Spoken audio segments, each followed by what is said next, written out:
कि प्रवास यात्रा के दौरान हमने योगाहर कार्यक्रम के बारे में सभी को अवगत कराया और सभी लोग जानते भी हैं।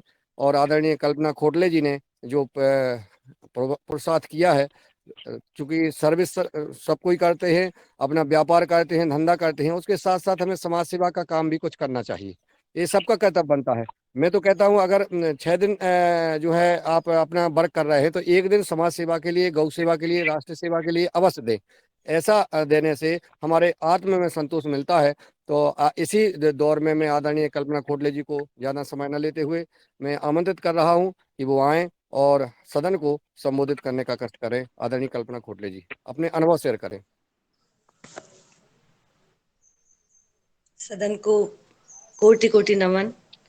और सर्वप्रथम गुरु सत्ता को, आचार्य जी को और स्वामी जी को कोटि से प्रणाम।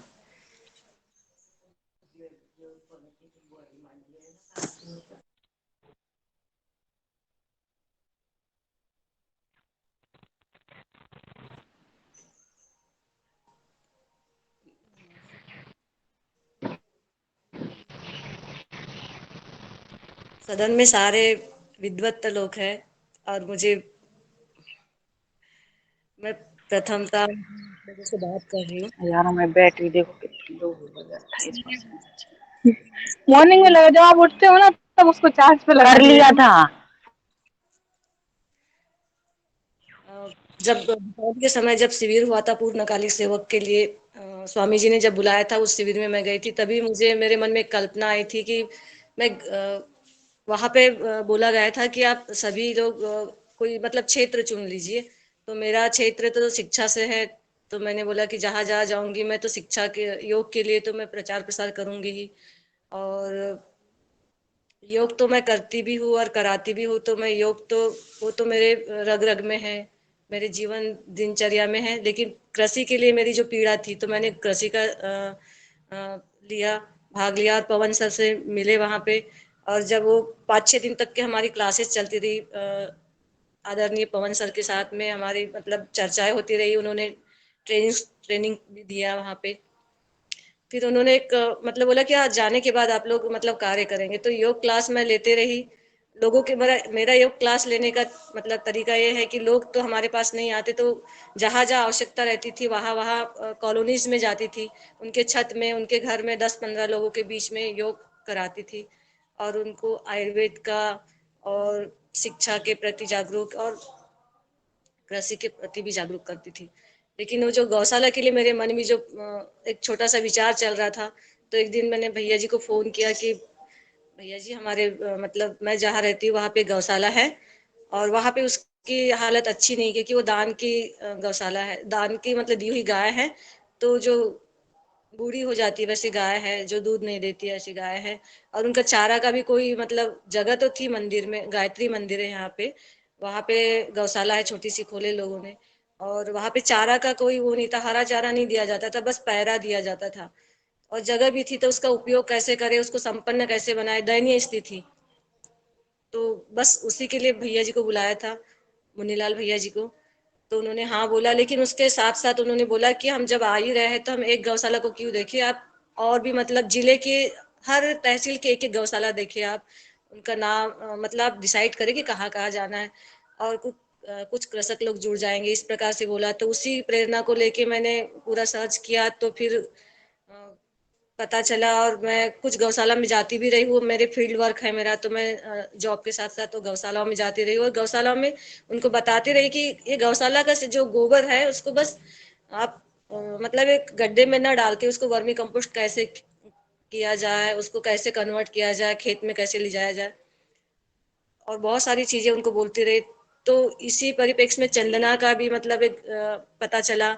और मंदिर में फिर दीप यज्ञ करके फिर हमने कार्यक्रम एक तय किया। तो भैया जी आए। तो सर्वप्रथम मैं ये बोलना चाहूंगी कि जब पता चला, जिले में पता चला, मेरे जिले में पता चला कि राज्य प्रभारी आ रहे हैं, तो उन्होंने एक छोटा सा कार्यक्रम ऑर्गेनाइज कर लिया, जो सभी प्रकोष्ठ के, पतंजलि के सारे प्रकोष्ठ के, जैसे महिला पतंजलि के और भारत स्वाभिमान ट्रस्ट के और युवा भारत के, ऐसे सारे मतलब प्रकोष्ठ के सारे एकत्रित हो गए वहां जिले में।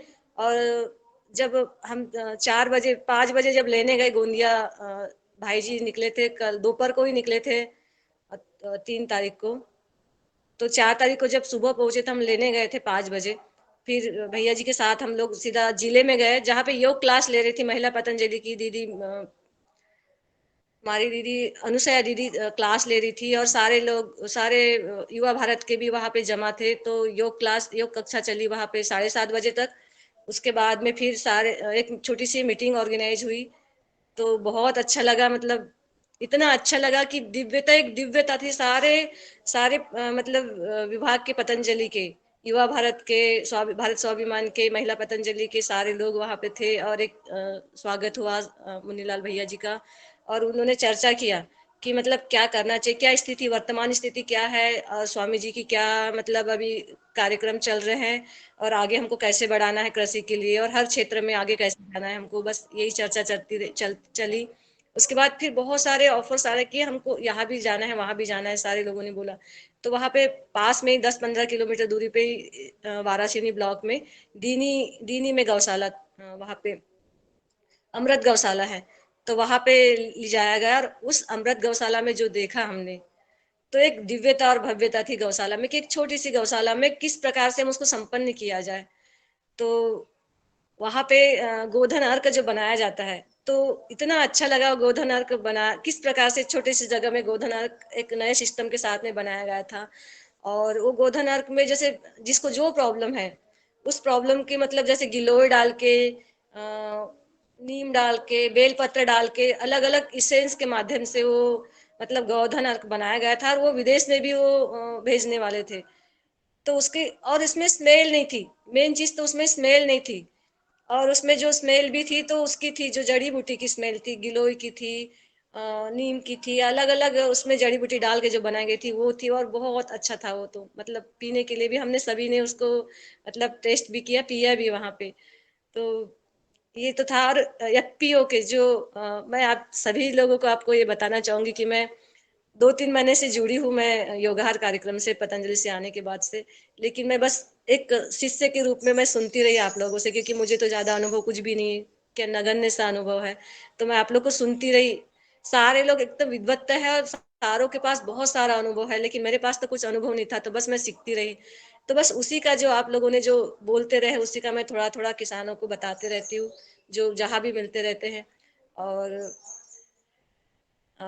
तो वो जो मैंने एफपीओ का जो देखा मैंने, कि किस प्रकार से उन लोग रियलिटी में जो कर रहे वर्क, कुछ लोगों तो बस जो बिजनेस वाले हैं जो बस नाम मात्र के लिए करते हैं, उसका फायदा उठाते हैं। लेकिन वहां पे हकीकत में जो प्लास्टिक होती है, जो गलती नहीं है, लेकिन वहां पे मक्के के स्टार्च से बनाया गया जो प्लास्टिक था, इको फ्रेंडली, वो बहुत ही अच्छा लगा। उन्होंने दिखाया, पूरी मशीनरी दिखाई कि किस प्रकार से बनाते। वो जो स्ट्रेक होता है इसका, मक्के का, उसे स्टार्च से जो बनाए गए थे दाने थे, और उसके बाद फिर जो उसको अ, अ, उसको पॉलीथीन जो बनाई गई थी, जो 2-3 महीने के बाद यूज के बाद अगर पानी में उस पानी लग गया उस पॉलीथीन को, तो वो मतलब घुल जाती, जमीन में घुल जाती, वो रहती नहीं है। तो वो बहुत अच्छा प्रोजेक्ट वहां पे देखा हमने, एफपीओ के माध्यम से तैयार किया गया। तो 250-300 लोगों का वो एक ग्रुप था। तो ये उसमें बस पतंजलि के जुड़े थे, और भी किसान लोग भी जुड़े थे। तो ये हमने देखा। आप जो चर्चा करते आ रहे थे एफपीओ के बारे में, उतना समझी नहीं, लेकिन प्रैक्टिकल में जब देखा मैंने वहां पे, तब समझ में आया कि क्या चीज है, और इसको लागू करना चाहिए। किसानों ने ये मतलब अपनी गौशाला, और किसानों ने ये सब करके मतलब अपने व्यवसाय को बढ़ाना चाहिए, मैंने वहां पे सीखा और देखा भी। और गौशाला को कैसे संपन्न किया जाए वो भी बहुत अच्छी थी। वहां पे आयुर्वेद की जड़ी बूटियां बहुत सारी लगी हुई थी। और वहां पे 70-75 साल के एक बाबा जी थे, गौशाला, जो गौशाला देख रहे थे। तो उन्होंने बोला कि जो पूरे वाइट हो गए थे बाल उनके सर के, और जो दाढ़ी के बाल जो सफेद हो गए थे, तो वो गोधन अर्क पीने से ही उनके मतलब बाल काले आने लगे, अभी 75 साल में काले होने लगे। तो हमने ये आंखों से देखा कि, तो ये बहुत अच्छा लगा कि बाल भी काले हो रहे हैं सिर्फ गोधन अर्क से, और वो भी जड़ी बूटी डली हुई गोधन अर्क से। और कुछ आयुर्वेदिक तेल भी बनाए। उनके बेटे जॉब छोड़ के आ गए हैं, बड़ी बड़ी जॉब छोड़ के आ गए, वो गौशाला में लगे हैं, चिकित्सा में लगे हैं, आयुर्वेदिक चिकित्सा में वहां पे। और ये जस्ट हमारे बालाघाट जिले में वारासिनी ब्लॉक है, वहीं पे दीनी करके है, वहां पे अमृत गौशाला है। तो ये बहुत अच्छा लगा कि मतलब युवा पीढ़ी भी मतलब इस और आ रही है, जॉब छोड़ के भी वो ऐसे कार्य कर रही है। तो नाम मुझे सारे लोगों के पता नहीं देने के, लेकिन मैं ऐसे बता रही हूँ मैं। तो ये सब चीजें जो अनुभव, सुबह का जो प्रातःकालीन का जो 4 तारीख का जो हमारा 4 अप्रैल का जो समय था, वो इतना दिव्यता पूर्ण था और सारे दिव्य लोग वहां जुड़े थे, आत्माएं जुड़ी थी और सब अपने अपने अनुभव, एक से बढ़कर एक व्यक्ति वहां पे जुड़े थे। और जब गौशाला के बाद हम सीधा मेरे किरनापुर रहती वहां आ गए और फिर जो बिनोरा में आ गए, जो मेरी नंद वगैरह है वहां पे आ गए। भाई जी को मतलब फ्रेश वगैरह हुए, भोजन वगैरह हुआ उनका। फिर हम लोग भानेगांव चले गए, जहाँ पे गौशाला में, भानेगांव गौशाला जाना था, जहाँ पे कुछ लोगों ने 30-40 लोगों ने, युवाओं ने मिलकर गौशाला तैयार करी। उन्होंने आपस में पैसे जमा किए, 10-10 हजार रुपए एक एक ने जमा किए और उस गौशाला में मतलब अच्छी नस्ल की गाय लेके आए उन लोग। और ये 2 साल से मैं देखते आ रही थी, 2-3 साल से देखते आ रही थी। वहां मैं विजिट जाती थी, अपने शालाओं में विजिट जाती थी, तो करीबी है तो मैं वहां गौशाला में जाके देखती थी और मुझे बहुत मतलब शांति मिलती थी गायों को देख के, क्योंकि संपन्नता देख के बहुत अच्छा लगता था और शांति वहां पे मिलती थी। तो आधा एक घंटा वहां बिता देती थी, फिर स्कूल में विजिट जाती थी। तो तभी से मेरे मन में चला था कि इतना अच्छा कर रहे हैं इन लोग, तो यू इनको क्यों ना नई टेक्निक से जोड़ा जाए, जो आप लोग बताते हैं कि गौशालाओं में कैसे किया जाए, कैसे मतलब उसको संपन्न किया जाए और उसको गवर्नमेंट की योजनाओं से भी उनको मतलब लागू करवाया जाए, क्यों ना ऐसे गौशालाओं को आगे लिया जाए। तो उसको भी हमने लिया था। तो वहां पे गौशाला में जो सदस्य लोग हैं, सारे लोग जुड़े हुए थे पहले से ही। और हमारे तहसील प्रभारी जो एड़े भैया जी है, और उन्होंने अपनी टीम को भी लेके आया था, जो 11 सदस्य बनाने बोले थे उनमें से भी आए थे। और गौशाला के सदस्य भी थे, दीदी वगैरह भी थे, जो महिलाएं वहां पे समूह चलाती है और बड़ी बनाती, पापड़ बनाती। और गौशाला में मतलब गौशाला में रह के, गौशाला में दाल वाल पीस के वो सब चीजें करती गर्मी के दिनों में। तो वो दीदी भी आए थे, जो आठौले दीदी वगैरह, उनके फैमिली है, जो जिनके माध्यम से वो गौशाला का ओपनिंग हुआ था। तो ऐसे वो गौशाला को हमने देखा संपन्न दूध से। हाँ, उन लोग दूध, लोग आते हैं। मेरे मन में जो पीड़ा थी कि जो पानी वाला दूध मिलता है, भैंस वाला दूध मिलता है और पता नहीं कैसे कैसे दूध लेके आते, तो मैं शुरू से ही मेरे मन में था कि एक ऐसी गाय मतलब थना मतलब दोहया हुआ ताजा वाला दूध लोग लेके जाए और स्वस्थ रहे करके। तो वो वहां पे देखा मैंने, तो वहाँ दूध भी सप्लाई करते हैं उन लोग, ताजा ताजा दुहाया हुआ दूध। और दही भी, बचे वाले दूध का दही भी बनाते हैं, पनीर बनाते, खोआ बनाते, मैं लेके भी आती हूँ और बहुत मतलब अच्छा रहता है वो, क्वालिटी वाला, शुद्धता वाला रहता है। तो वो उन लोग वो काम करते, तो व्यवसाय के रूप में तो हो गया। तो मैं चाहती थी कि उसको कुछ और भी संपन्न बनाया जाए, जो आप लोग के माध्यम से होगा, आपके अनुभव के माध्यम से होगा, योगाहार कार्यक्रम के माध्यम से जो सदस्य उनको बताएंगे, तो उन लोग जुड़े भी होंगे। तो ये वो गौशाला का था। तो जो, लेकिन वो गौशाला का जो गोबर है ना, वो कच्ची कच्ची मतलब वो छत छत वगैरह कुछ नहीं है, ऐसी मतलब बांस का बना हुआ है, वहां पे गाय गाय को रखा जाता है।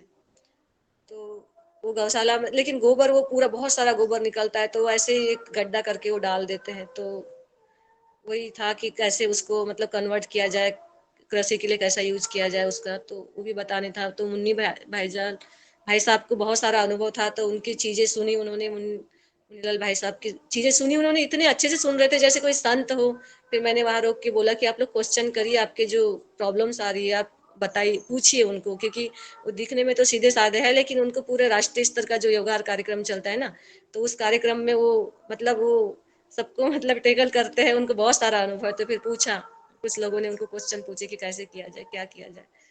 तो ये भैया जी की सादगी थी, एकदम सीधे साधे तरीके से उनको सुनते जा रहे थे। तो वो तो हमने सारी चीजें वहां बताया। फिर दीदी ने आठौले दीदी ने अपने घर ले गया, दही वगैरह दिया उन्होंने। फिर हम लोग निकल पड़े, मेन मकसद जो था हमारा। हाँ, भानेगांव में एक गौशाला भी थी, गवर्नमेंट वाली संचालित, जो 5 एकड़ भूमि में गवर्नमेंट ने बना के दी थी, लेकिन उसका संचालन अच्छे तरीके से नहीं हो रहा था। तो मैंने देखा कि वह बनाया है, सारा सेट बनाया हुआ है, लेकिन वहां पे गाय वो लाते हैं जो कटाई के लिए जाती, तो उसको वहां पे रख दिया जाता है, लेकिन रियलिटी में जो करना चाहिए जैसा काम वैसा नहीं हो रहा था। तो एक दुख था, लेकिन समय अभाव की वजह से नहीं जा पाया। जब नेक्स्ट टाइम भाई जी आएंगे तो वहां पे जरूर ले जाएंगे उनको। तो उसके लिए तो बहुत सारा काम करना है हमको। लेकिन उसके बाद हम किरनापुर आए, और किरनापुर में फिर हमने गायत्री मंदिर में जो गौशाला है वहां पे फिर सारे लोगों ने स्वागत किया मुन्नीलाल भैया जी का। एक विधिवत तरीके से उनका, एक संतों की तरह से उनका स्वागत किया गया गायत्री मंदिर में। सारे जो ट्रस्टी थे गायत्री मंदिर के, सारे एकत्रित हो गए थे हमारे आने के पहले ही। और उन्होंने तिलक लगाकर पहले तो गुरुदेव जी का गायत्री माता का मतलब पूजन वगैरह किया। भैया जी ने पूरे साष्टांग नमस्कार करके पूजन मतलब नमस्कार किया मंदिर में जाते ही, और सारे लोगों ने गेट पे आके भैया जी का स्वागत किया। फिर उनका तिलक लगा के फिर एक मंत्रों के साथ में उनका स्वागत किया। उसके बाद सब लोग ने सुनी, गोष्ठी सुनी।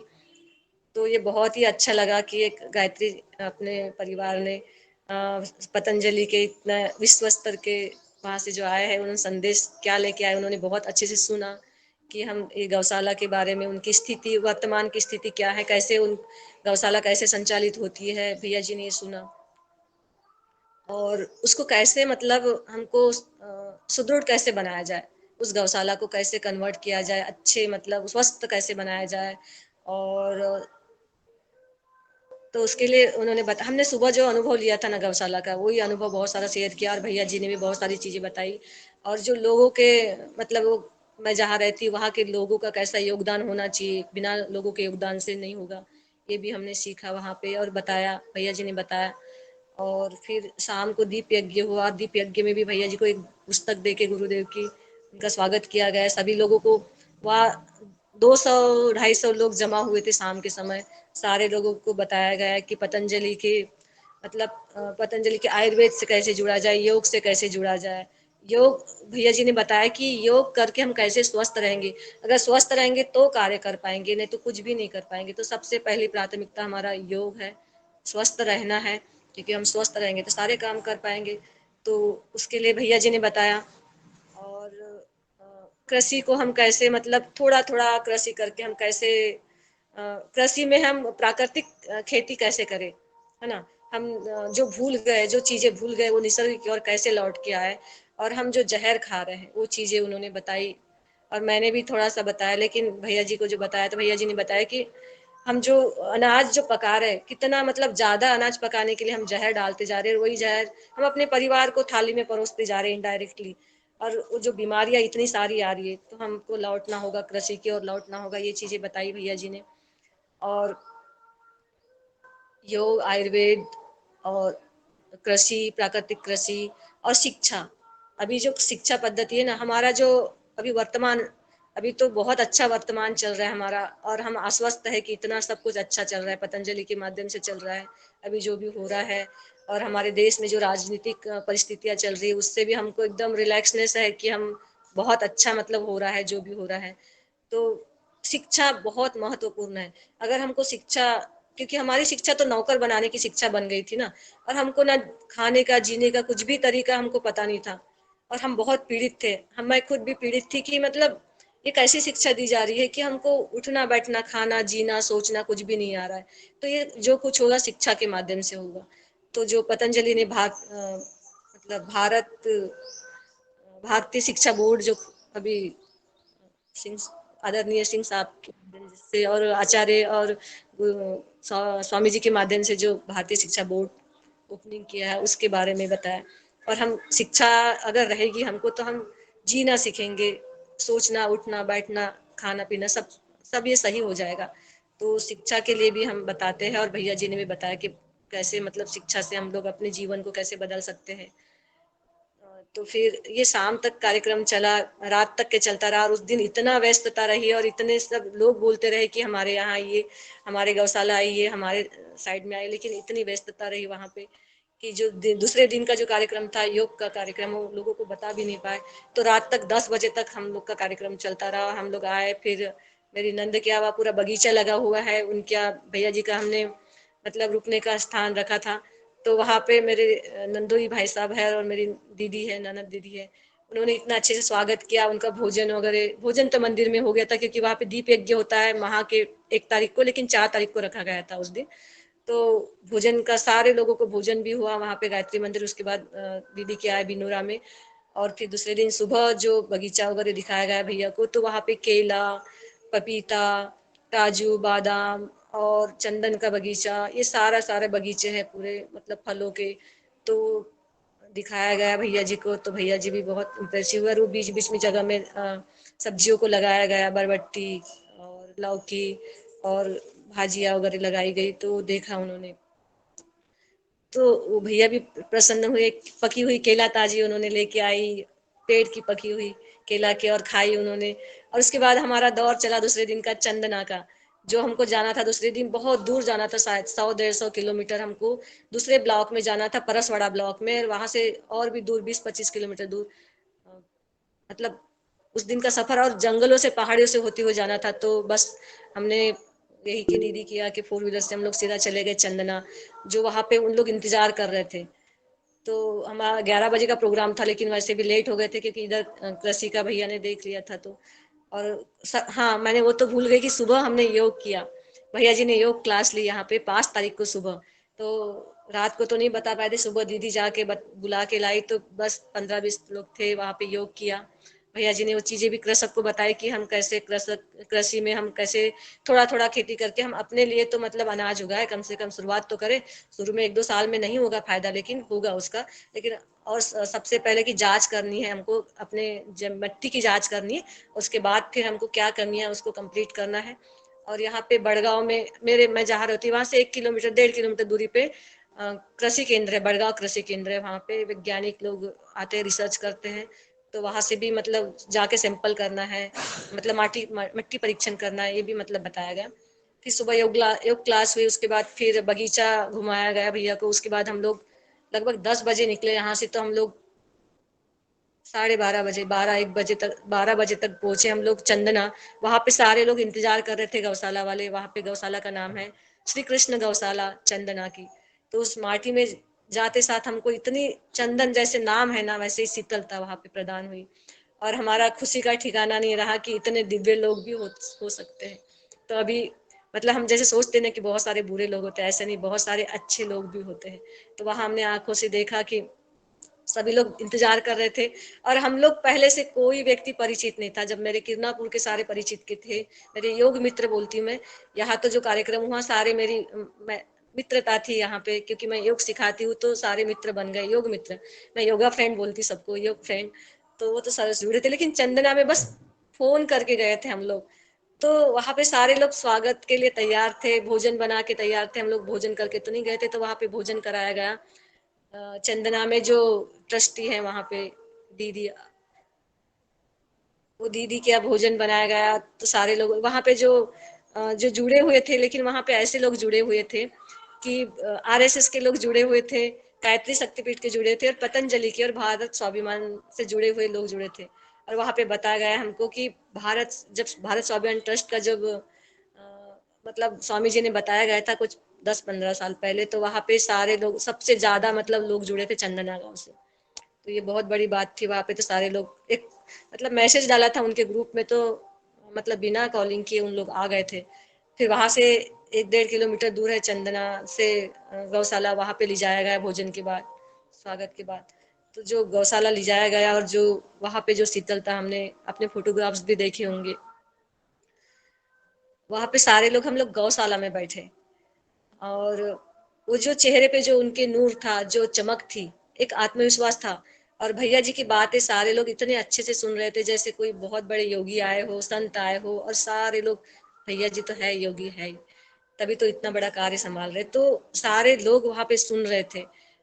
तो भैया जी ने सारी चीजें बताई उनको कि हमको गौशाला में, मतलब पहले तो भैया जी ने लोगों की उनकी बात सुनी, अपनी बात नहीं बताई। उन्होंने पहले सुनी कि आप गौशाला कैसे तैयार किए, आपका क्या विचार है, किस पर्पज से बनाई गई गौशाला, और आप लोगों ने किस प्रकार से इसको संचालित करते हो, और आपका भविष्य का क्या प्लान है।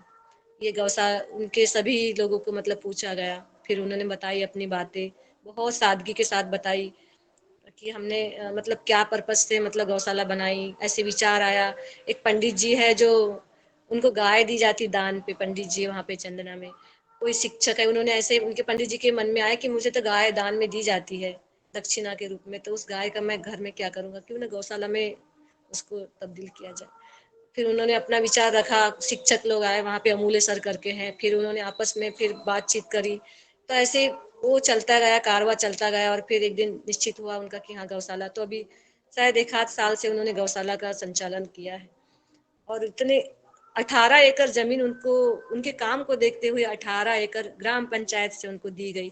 तो ये अर्पित वो दीदी आएंगे तो खुद ही उनको कार्यक्रम में हम लोग बुलाने वाले हैं। तो प्रणीति दीदी हैं, वो बताएंगे, वो गौशाला के बारे में विस्तृत बताएंगे। वो तो 18 एकड़ में वो गौशाला है। जमीन तो गवर्नमेंट पंचायत ने दे दी, लेकिन वो थोड़ा सी जगह में, छोटी सी जगह में उन्होंने जो गौशाला बनाई, उनका जो बनाने का जो तरीका था कि माटी और बांस से जो बनाई गई थी और ऊपर का भाग थोड़ा खुला रखा गया था। तो इतनी तपती धूप में इतनी शीतलता थी वहां पे, और पलाश के पत्तों से ऐसे ऊपर से ढक दिया गया था।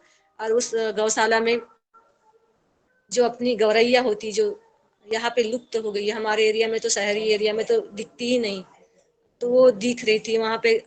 मतलब चिड़िया वो मतलब घूम रही थी, और वो देख के बहुत मतलब बहुत आनंद हुआ कि अभी है गौरैया है, अभी चिड़िया जो है। तो वहाँ पे गौशाला में घूम रही थी, घोंसले बनाई थी वहां पे, बहुत अच्छा लगा। वहां पे विवेकानंद की फोटो, स्वामी विवेकानंद जी की फोटो थी, दुर्गा जी की फोटो थी। और तो देख के बहुत अच्छा लगा। और वो जो व्यक्ति थे, सारे व्यक्ति, उन्होंने सुना और अपनी बात, भैया जी की बात सुनी उन्होंने। और फिर जो भैया जी ने बात कही मैं वो बता देती हूँ। प्रणीति दीदी ने फिर कॉल करके बोला था, मुझे बताया था जो चीजें मैं बता रही हूँ, कि भैया जी ने बोला कि इस इतना अच्छा ये ग्राम है, इतने अच्छे लोग हैं, क्यों ना हम इस गांव को आदर्श गांव घोषित किया जाए, आदर्श गांव की परिकल्पना रखी जाए और इस गांव को आदर्श गांव बनाया जाए। और दूसरी चीज बोली उन्होंने कि ये गौशाला को भी आदर्श गौशाला बनाया जाए। और एक चीज बोली कि हमको मतलब जो कार्य करते हैं हम लोग, तो सब कुछ पारदर्शिता होनी चाहिए। सबके कार्यों में, पैसे के लेन देन में, सारी चीजों में पारदर्शिता होनी चाहिए। और भी कुछ चीजें बोली। तो ये सब जब बातें हुई, उसके बाद फिर उन्होंने बोला, एक प्रणीति दीदी है, उनके ससुर स्वामी जी से जुड़े हुए थे, तो उन्होंने बोला, भैया जी आपने जो बोला है ना, ये चीजें मुझे ऐसा लग रहा है किसी ने बताया हो। ऐसा लग रहा है कि हमारे मन में जो बातें चल रही थी, जबकि उन्होंने कुछ भी नहीं बोला था, लेकिन भैया जी ने जो बातें बोली थी, 4-5 बातें बोली थी, वो सारी चीजें तो हमारे 20 साल पहले, हमारे 25 साल पहले हमारे ससुर जी ने बोली थी। उनका सपना था, उनका सपना पूरा नहीं हो पाया, और वो चीजें आपने बोली है आज। क्योंकि कुछ चीजें समय पे बोल देना चाहिए, कर लेना चाहिए। तो लेकिन वो नहीं कर पाए, हमने ना पूरा कर पाए ना बोल पाए, लेकिन आपने जो बोली है, तो हमें ऐसा प्रतीत हो रहा है जैसे किसी ने आपने बताया हो। जबकि भैया जी तो पहली बार मिल रहे थे, हम तो पहली बार मिले थे। तो आदर्श ग्राम की जो परिकल्पना थी, उनके ससुर जी ने, प्रणीति दीदी के ससुर जी ने उनकी रखी थी। तो उन्होंने मतलब इतने भाव विभोर हो गए थे कि ये सपना था जो आपने मुख से बोला है, तो इसको हम पूरा करके रहेंगे। सारे लोग आनंदित थे, सारे लोग। तो ये ऐसा लग रहा था कि एक आत्मा, सच में उनके ससुर जी की आत्मा जो तड़प रही होगी कि इस ग्राम को मैंने जो सपना मतलब सजोया था वो पूरा नहीं हो पाया, लेकिन ये तो ये दिव्यता होती है। तो ये भैया जी के माध्यम से ये मतलब बुलाई गई हो, ऐसा लग रहा था कि ये सारी चीजें एक माध्यम, एक पुल के मतलब सेतु के माध्यम से कराई जाती है ना, तो ये कराई गई हो जैसे। तो भैया जी ने जो बोली थी बातें, उन्होंने तो भाव विभोर हो गए। फिर उन्होंने जब हम गौशाला से वापस गए तो उन्होंने फिर फोटोग्राफ्स दिखाए, पहले तो नहीं दिखाए थे, वापसी में कार्यक्रम होने के बाद दिखाए कि देखो ये स्वामी जी के साथ में ये मेरे ससुर जी की फोटो है, ये मेरी छोटी बिटिया की फोटो है। तो ये चीजें ऐसी कैसी हो जाती है, समझ में नहीं आए कि जो किसी ने सोचा है 20-25 साल पहले, और उनका देहांत हो गया, और वही चीजें सेम एज इट इज भैया जी ने बोला है। और वो सारे गांव के लोग एकदम खुश हो गए और आनंदित हो गए कि जो किसी ने सोचा था वो आज अवतरित होते हुए दिख रहा है। तो उन्होंने जो श्री कृष्ण गौशाला के जो सारे ट्रस्टी थे, तो भाव विभोर हुए थे। उनको फिर बताया हमने कि जो इस गौशाला को संपन्न कैसे करें। और आपका जो एफपीओ जो बताते हैं, उनको बताया कि एफपीओ के माध्यम से हम कैसे उसको लोगों को जोड़े और कैसा व्यवसाय किया जाए, और आत्मनिर्भर भारत की परिकल्पना कैसे मतलब की जाए, कि हम सभी से अपेक्षा करते हैं, लेकिन हम स्वयं से कैसे मतलब आत्मनिर्भर हो, ये बताया वहाँ पे। और उसके साथ में ये बताया गया कि कृषि को बहुत सारे कृषक थे, तो कि हम खुद के लिए, तो फिर भाई जी को बहुत सारी थोड़ा सी चीजें छूट गई थी, क्योंकि भैया तो पूरे मतलब वहां पे भाव विभोर हो गए थे चंदन की शीतलता में सारा देखकर। तो उन्होंने बस कृषि के लिए बहुत सारी चीजों के लिए बोला, लेकिन मैंने फिर थोड़ा सी चीजें अपनी रखी वहाँ पे, भैया जी बोली। तो फिर कुछ चीजें मैंने उनको बोली कि कैसे मतलब हम कैसे अनाज मतलब जहरीला अनाज खा रहे और सारे बीमारियों से ग्रसित हो रहे, क्योंकि आचार्य जी हम बताते आयुर्वेद के लिए और भोजन आहार के लिए बताते, स्वामी जी जो बताते, और ये चीजें बताते, तो कैसे हम मतलब उसको व्यवहार में लाया जाए। तो बताया गया है कि कृषि को हम किसी और को न बताया, हमारे खेत में 2 एकड़ 5 एकड़ है, मतलब थोड़ा सा भी 1 एकड़ भी है तो हम एक बंदी तो लगाए, शुरुआत तो करें। शुरू में फायदा नहीं होगा। और जो टेंडेंसी हुई है, जैसे आप लोगों से मैंने सीखा है कि जैसे टेंडेंसी, जैसे नशा होती है ना, वैसे एक जमीन की भी नशा हो गई है। सब ये मतलब रसायन खाद खाने की और उसकी नशा हो गई, तो उसको धीरे धीरे कैसे कम करें हम, और अपने ही खेत में कैसे हम लोग वर्मी कंपोस्ट का यूज करें, और ये जीवामृत का कैसा यूज करें, कैसा यूज करे उसको, और सीखे, और वो थोड़ा थोड़ा करके हम अपने लिए ही तो अनाज मतलब तैयार करें। और वहाँ का मतलब चंदना ग्राम का ये है कि वहाँ पे चिन्नूर होता है, और वहाँ पे जो गेहूं होता है, जो चावल होता है, बहुत ही मतलब अच्छा वाला होता है, क्योंकि वहाँ गांव के लोग ज्यादा रसायन वगैरह तो नहीं डालते, लेकिन क्वालिटी वाला होता है वहाँ पे। तो वो बताया कि उसमें आप वो न डाले, रसायन न डाले, क्योंकि हम तो आलसी हो गए हैं कि बस खरीद के लाए और डाल दिए, हम कुछ मेहनत करना नहीं जानते। तो ये इसमें वर्मी कंपोस्ट वगैरह में तो थोड़ा मेहनत लगेगी, थोड़ा सा वो तो करना ही पड़ेगा, क्योंकि कृषक के पाव तो जमीन पे होना ही चाहिए, खेत में होना चाहिए, तो ही मतलब कन्वर्ट होगा वो। तो खड़े होके उनको बोला कि मैंने बोला कि हम कैसे उसको मतलब थोड़ा थोड़ा किया जाए। मेरे पास तो जमीन नहीं है, मेरे पास तो कुछ नहीं, लेकिन मेरे पास संकल्प है। स्वामी जी बोलते हैं ना, संकल्प से सिद्धि होती है। स्वामी जी बोलते हैं कि मतलब सर्वांग दृष्टि से उसको हम लोग कोई कार्य अगर करना होता है ना, तो हमको सभी तरीके से उसको टैकल करना होता है, कि हम सोचे कि खेत के लिए बस वो वर्मी कंपोस्ट, सभी तरीके से सोचना होगा हमको। तो मैंने स्वामी जी से एक मतलब अ, कुछ चीजें सीखी है, तो मैं उसी को जीवन में मतलब अपने धारण करती हूँ और रोज जीती हूँ। मतलब हर मतलब एक जीवन जीने का तरीका सीखा है कि हम लोग बेहोशी में जीते हैं ना, मतलब वो कैसे खाना, कैसे जीना, कैसे सोचना, कैसे अपने समय का उपयोग करना, हम लोग यही नहीं जानते। तो यही सीखा है मैंने, और यही चीजें मैं मतलब बताती हूँ। तो ये भैया जी का जो कार्यक्रम था, ये 2 दिन का इतना, फिर हम लोग रात तक के चंदना ग्राम में जो कार्यक्रम हुआ, तो वो प्रणीति दीदी तो बताएंगी ही, मैं मुझे जितना लगा मैं बता पाई। तो वहां पे फिर वहाँ तहसील प्रभारी भी हमने नियुक्त किए भैया जी ने, और वहाँ स्वागत भी किए जो आरएसएस से थे। और क्योंकि वो आरएसएस से जुड़े हुए जो 2 भैया जी जो आए थे ना, उनके चेहरे पे एक अलग चमक और एक अलग अनुशासन था, तो मुझे रहा नहीं गया। तो मैंने बोला कि हाँ ये है, कि उनके उनके चेहरे में और उनके हाव भाव में और उनकी व्यवहारिकता में दिख रहा था कि एकदम अनुशासन के साथ में है, और एकदम दृढ़ निश्चय के साथ में है, और मतलब एक राष्ट्र सेवा के लिए वो एक प्रहरी की तरह एक खड़े हैं, इस प्रकार से लगा। और जो जुड़े थे सारे सात्विक लोग जुड़े हुए थे, और वो सारे लोगों से हम लोग जब विदाई ली, तो ऐसा लग रहा था कि हमारे जन्मों जन्मों के उनके रिश्ते हैं। हम पहली बार नहीं मिल रहे थे, ऐसा बिल्कुल भी नहीं लगा, और हम एकदम बहुत दूर गए थे जंगलों से होते हुए, फिर भी हमको बिल्कुल मतलब भाव सा नहीं लगा। तो हम चंदन की शीतलता लिए हुए हम रात तक वापस आए। 9 साढ़े 9 बज गए थे, 10 बज गए थे हमको आते आते। तो ये चीजें थी मेरी, और बस इतने से मैं बोलना चाहूंगी, और भैया जी को मैं बोलना चाहूंगी कि मेरी से जो छूटी हुई चीजें हैं, या आप लोगों का जो सवाल है मुझसे पूछ सकते हैं। और भैया जी, मुनीलाल भैया जी अगर सुन रहे होंगे, तो आप मतलब कुछ आप चीजें जोड़ेंगे, क्योंकि आपको सब कुछ आता है, मुझे तो कुछ नहीं आता। तो आप लोग बताइए, बस मैं मुझे नहीं बता इतना ही कि मैं अपने शब्दों को यही पे रखती हूँ, और आप लोग पूछ सकते हैं मुझसे जो बोलना है। कल्पना दीदी से मेरा एक सवाल है, अगर मुन्नीलाल जी आज्ञा रखें। जी जी जी अतुल भैया। दीदी, मैं आईटी के क्षेत्र में काम करता हूँ। तो हम लोगों के प्रायः जो संपर्क हैं वो भारत से बाहर भी काफ़ी लोगों से हैं, आना जाना भी होता रहता है। तो बहुत सारे लोग इस प्रकार के प्रकल्पों में बहुत रुचि रखते हैं, कुछ इनोवेशन हो रहा हो जिससे भारत का भला हो रहा हो। जब भारत में रहते हैं तब तो प्रायः लोगों को उतनी भारत की चिंता नहीं होती, लेकिन जो भारत से बाहर चले जाते हैं उनको बहुत ख्याल आता रहता है भारत का। तो वो कई बार चीज़ें पूछते रहते हैं। तो इसलिए अगर आप मुझे डिटेल में जानकारी भेज सकें कि कौन सा गांव है, क्या एड्रेस है, क्या नाम है, किन लोगों से संपर्क किया जा सकता है, उनके फ़ोन नंबर या व्हाट्सएप नंबर, कोई दान की वहाँ पर लिंक है क्या, जो एग्जैक्टली एफपीओ चला रहे हैं वो कैसे चला रहे हैं, उसके बारे में जानकारी। तो ये प्रोजेक्ट को हम प्रायः बहुत जगह, मैं महाराष्ट्र में आदिवासी बच्चों को भी पढ़ाने जाता हूँ। तो वहाँ पर भी काफ़ी सारे प्रकल्प चल रहे हैं जिनमें हम आरएसएस, आर्य समाज, बजरंग दल के थ्रू इन्वॉल्व होते हैं, पतंजलि के थ्रू इन्वॉल्व होते हैं, और ऐसा काम करते रहते हैं। और मुन्नी लाल जी तो हमारे, आप बोल रहे हैं कि संत की तरह है, संत की तरह नहीं है, संत ही है हमारे लिए तो, जो घूम घूम के ऐसा सभी कार्य कर रहे हैं। तो आप अगर मुझे ये सारी जानकारी प्रेषित करेंगी तो मैं कोशिश करूंगा कि ये जो मॉडल है वो हमारे गांव में होशंगाबाद जिले में आदरणीय रमेश जी भी बहुत सशक्त रूप से कार्यरत हैं। तो यहाँ पर हम इस प्रोटोकॉल को लाकर यहाँ पर कुछ और एफपीओ का काम और कुछ जो गौशाला का फाइनेंशियल मॉडल इवैल्यूएट करने का काम है वो हम कर सकते हैं, उसके लिए प्रयत्न कर सकते हैं। अगर आप आदर्श चीजों को देखकर ही आदर्श की स्थापना होती है, जी ऐसा ऋषियों ने कहा है। तो हम उन आदर्श चीजों को रेप्लिकेट करने की कोशिश करेंगे। तो अगर आप सारी जानकारी मुझे प्रेषित करें तो आपका बहुत बहुत धन्यवाद।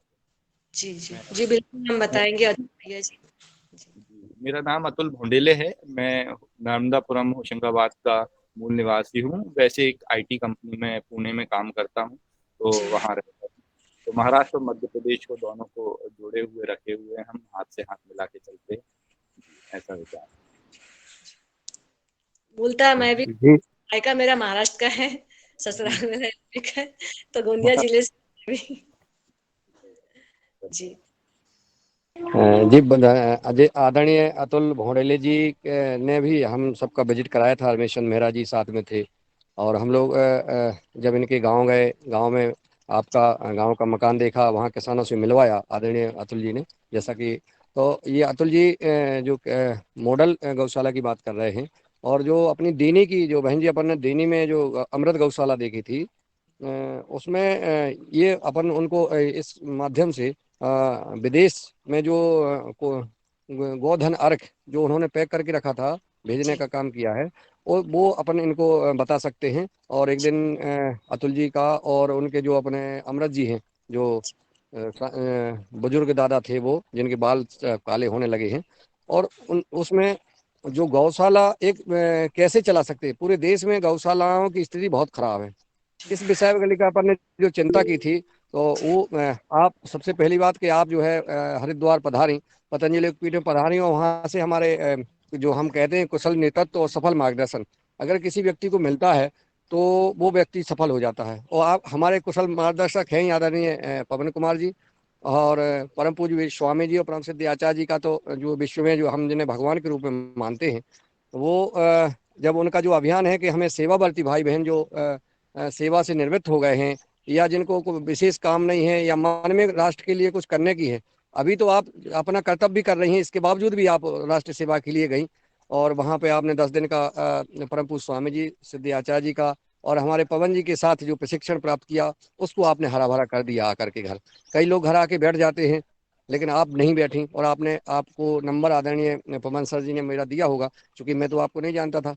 और आपने जब वहाँ कॉल किया मुझे और बताया कि आदरणीय पवन सर ने आपका नंबर दिया है, और ऐसा ऐसा हमने किसी के क्षेत्र में गौ सेवा के क्षेत्र में हम काम करना चाहते हैं, प्राकृतिक जैविक खेती के क्षेत्र में हमारी काम करने की इच्छा है, तो मुझे लगा कि आप शिक्षक हैं, तो शिक्षा के क्षेत्र से बोली, शिक्षा के क्षेत्र में तो सब कोई कर रहा है, लेकिन इधर कोई ध्यान नहीं देता है। तब मैंने आपके उस भाव को समझा, और आपके मुझे आपने वहाँ बुलाया।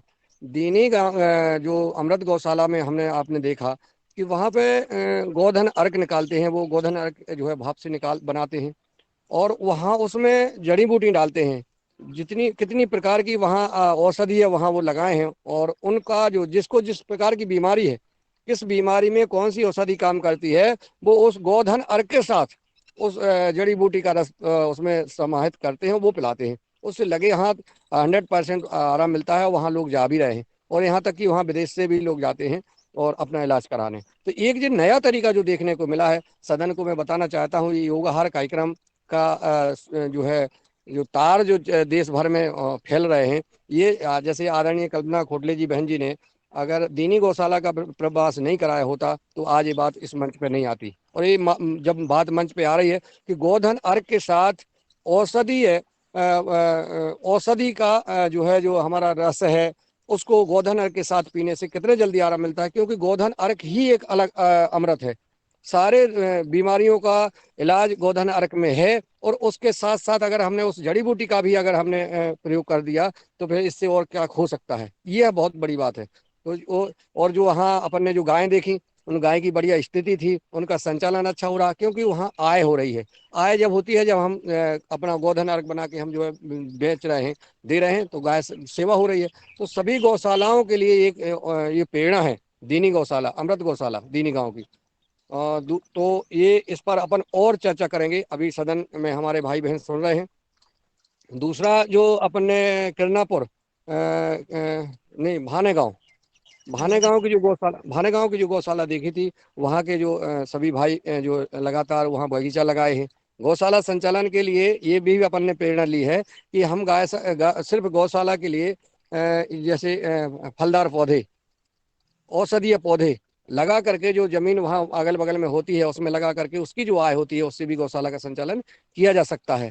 जहाँ से दूध का खोआ बना करके, घी बना करके और प्रोडक्ट बना करके और दिए जा सकते हैं, और वो हो भी रहा है। और जहाँ अपन को लगा, जैसा अपन ने उनको मार्गदर्शन भी दिया, उनसे सीखा भी अपन ने, क्योंकि अपन तो अमृत गौशाला से बहुत कुछ सीख के आए हैं। वहाँ अपन ने भाने गांव से भी कुछ सीखा, कुछ अपने जो दिमाग में था वो अपन ने उनको बताया। उसके बाद फिर आप जब अपन कौन सोनीपुर है ना, सोनपुरी। सोनपुरी। सोनपुरी जहाँ गायत्री शक्तिपीठ मंदिर है, और वहाँ सभी बुद्धिजीवी थे ही, और वहाँ तो बहुत बड़ा कार्यक्रम, लगभग 250-300 भाई बहन थे।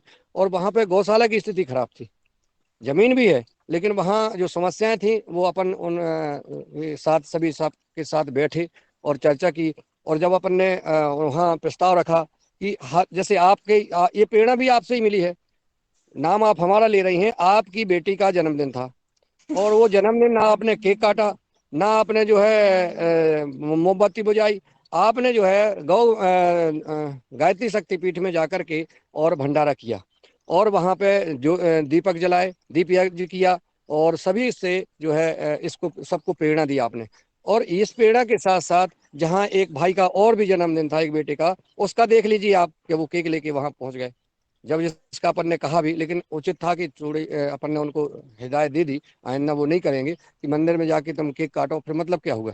तो ये भी अंतर आ गया ना, आपके और उनके में अंतर आ गया, लेकिन धीरे धीरे वो सुधरेंगे, अब अपन ने बता दिया। तो उस गौशाला का संचालन कैसे हो, सारे लोग से कहा गया कि आप जन्मदिन और शादी सालगिरह में आप जो है गौ माता का भंडारा करिए, यही बोला था। आपने तुरंत जो है उस दिन के भंडारे की आपने जो है राशि दी वहाँ गौशाला में, और वहाँ से जो है माइक से बोला भी गया कि आज हमारी कल्पना खोटले जी की बेटी क्या नाम था, प्रीति, क्या नाम था, प्रीति। हाँ प्रीति, भूला नहीं मुझे, प्रीति खोटले जी का जन्मदिन है। उसमें गौ सेवा के लिए, गौ भंडार के लिए जो है आप जो है राशि दे रही हैं, तो उससे लोगों को प्रेरणा मिली। अन्य लोगों ने भी मन बनाया और उसमें लिखाया भी कि हम भी अपने गाय का भंडारा करेंगे। तो गाय का भंडारा का जो चलन हुआ वो आपके वहाँ जाने से हुआ, शुरुआत हुआ है। नहीं तो लोग जो है जिनको भंडारा करा रहा है उनके यहाँ गेहूं है, भोजन है, मकान है, और सब कुछ है, लेकिन गाय माता के पास क्या है।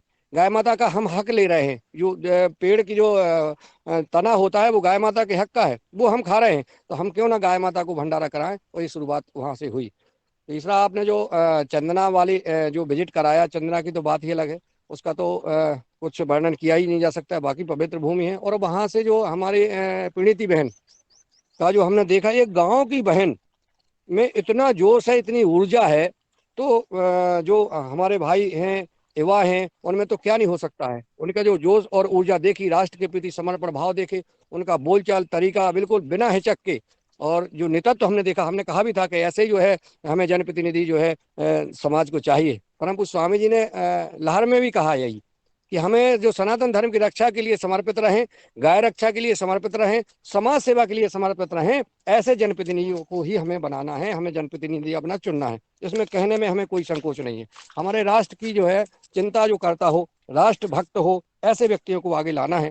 तो वहाँ चंदना गांव में जो अपन ने देखा, वहाँ की गौशाला का जो देखा, और आदर्श ग्राम निर्मल ग्राम योजना अभियान जो अपना दैनिक व्यवहार कार्यक्रम की योजना है, परम पूज्य स्वामी जी की, परम सिद्धि आचार्य जी की जो योजना है, आदर्श ग्राम योजना, अब हम आदर्श ग्राम की ओर बढ़ रहे हैं। तो चंदना में निश्चित है चंदना आदर्श ग्राम बनेगा। इसके साथ साथ अन्य गाँव में भी अपन विजिट करेंगे, और मैं तो कहता हूँ बालाघाट जिला ही आदर्श जिला बने, ऐसी हमारी परिकल्पना है और ऐसा प्रयास है। क्योंकि हम परम पूज्य स्वामी जी, परम सिद्धि आचार्य जी की सानिध्य पा करके, उनकी ऊर्जा, उनका आशीर्वाद पा करके निरंतर बढ़ते जा रहे हैं। और हमारे कुशल नेतृत्व है हमारे संगठन में, परम पूज्य स्वामी परमादेव जी महाराज जी, जो परम पूज्य स्वामी जी के प्रतिरूप हैं, उनका हमें आशीर्वाद स्नेह खूब मिलता है। और इधर जो है हम जो हमारा किसानों के लिए प्रशिक्षण का कार्यक्रम हो, चाहे एफपीओ का कार्यक्रम हो, चाहे हमारा जैविक प्रमाणीकरण का कार्यक्रम हो, कोई भी कृषक समृद्धि प्रोग्राम के अंतर्गत हमारे आदरणीय पवन कुमार जी जो मुख्य भूमिका में हैं, उनका आशीर्वाद इसने इस कार्यक्रम को मिलता है, हम सबको मिलता है, जिससे हम आगे बढ़ रहे हैं। मैं चाहता हूँ कि आज आदरणीय बहन जो बहन जी ने जो बताया, कल्पना जी ने, वो सभी ने सदन ने सुना, और मैं चाहूँगा कि आदरणीय पवन कुमार जी का हम कमेंट ले लें, उनका आशीर्वाद ले लें, और इसके बाद फिर किसी भाई बहन को कोई चर्चा करना है इस संबंध में तो आप लोग कर सकते हैं, बहन जी से चर्चा कर सकते हैं, आज की हमारी चीफ गेस्ट कल्पना खोटले जी से बात कर सकते हैं। इसके पहले मैं आदरणीय पवन जी को ससम्मान आमंत्रित कर रहा हूँ मंच पर कि वो आएँ और हम सबको संबोधित करने का कष्ट करें। जी नमस्कार सभी को, ओम। और आज की मुख्य अतिथि कल्पना जी की जो कहानी हमने सुनी, उनकी बात सुनी, उनके अनुभव सुने, उनका उत्साह देखा, और उत्साह के बारे में जो उसके बाद फिर मुन्नीलाल जी ने उसको भी और चीजें उसमें जोड़ करके आज की कक्षा, आज की जो हमारी वार्ता है, एक और नई ऊंचाइयों को छू रही है। क्योंकि जहाँ तक के जब कल्पना जी यहाँ पर योगपीठ में आई, और उसके बाद से उन्होंने जो कुछ माह में उनकी जो यात्रा रही है, वो केवल कल्पना नहीं थी, वो हकीकत में उन्होंने उसको परिवर्तित किया, उन्होंने प्रयास किया और इसको हकीकत में बदला है। यह बहुत महत्वपूर्ण है, क्योंकि जब भी बातें बहुत हो जाती हैं, लेकिन जब उसको आगे आप ले जाना होता है तो उसमें कई सारी चीजों को हमें ध्यान में देना पड़ता है। तो आपने इस चीज के किया, इसके लिए आपको बहुत बहुत बधाई है, अभिनंदन है। और अभी कुछ दिन पहले मैं वार्ता कर रहा था, जब हमारी डॉक्टर सुनीता पांडे आई थी, तो यह बात मुझे लगती है बहुत महत्वपूर्ण आज के समय में, कि हमें कोलैबोरेशन की जरूरत है, हमें साथ मिलकर के काम करने की जरूरत है।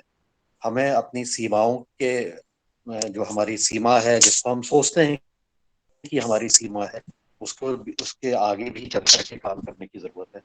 और विशेषकर यह जो गौशाला वाला जो कार्य है, ये पूरे देश में इसको जहाँ जहाँ पर भी अच्छे काम हो रहे हैं, वहां पर जो अच्छे काम करने वाले लोग हैं, एक दूसरे से मिलके, एक दूसरे से अनुभव को सीखते हुए, और एक दूसरे की जो प्रैक्टिसेस हैं, जो कार्य कर रहे हैं, और कई जगह पर बहुत अच्छा कार्य कर रहे हैं, ये विचार कर रहे हैं कि वो ऐसा काम करेंगे।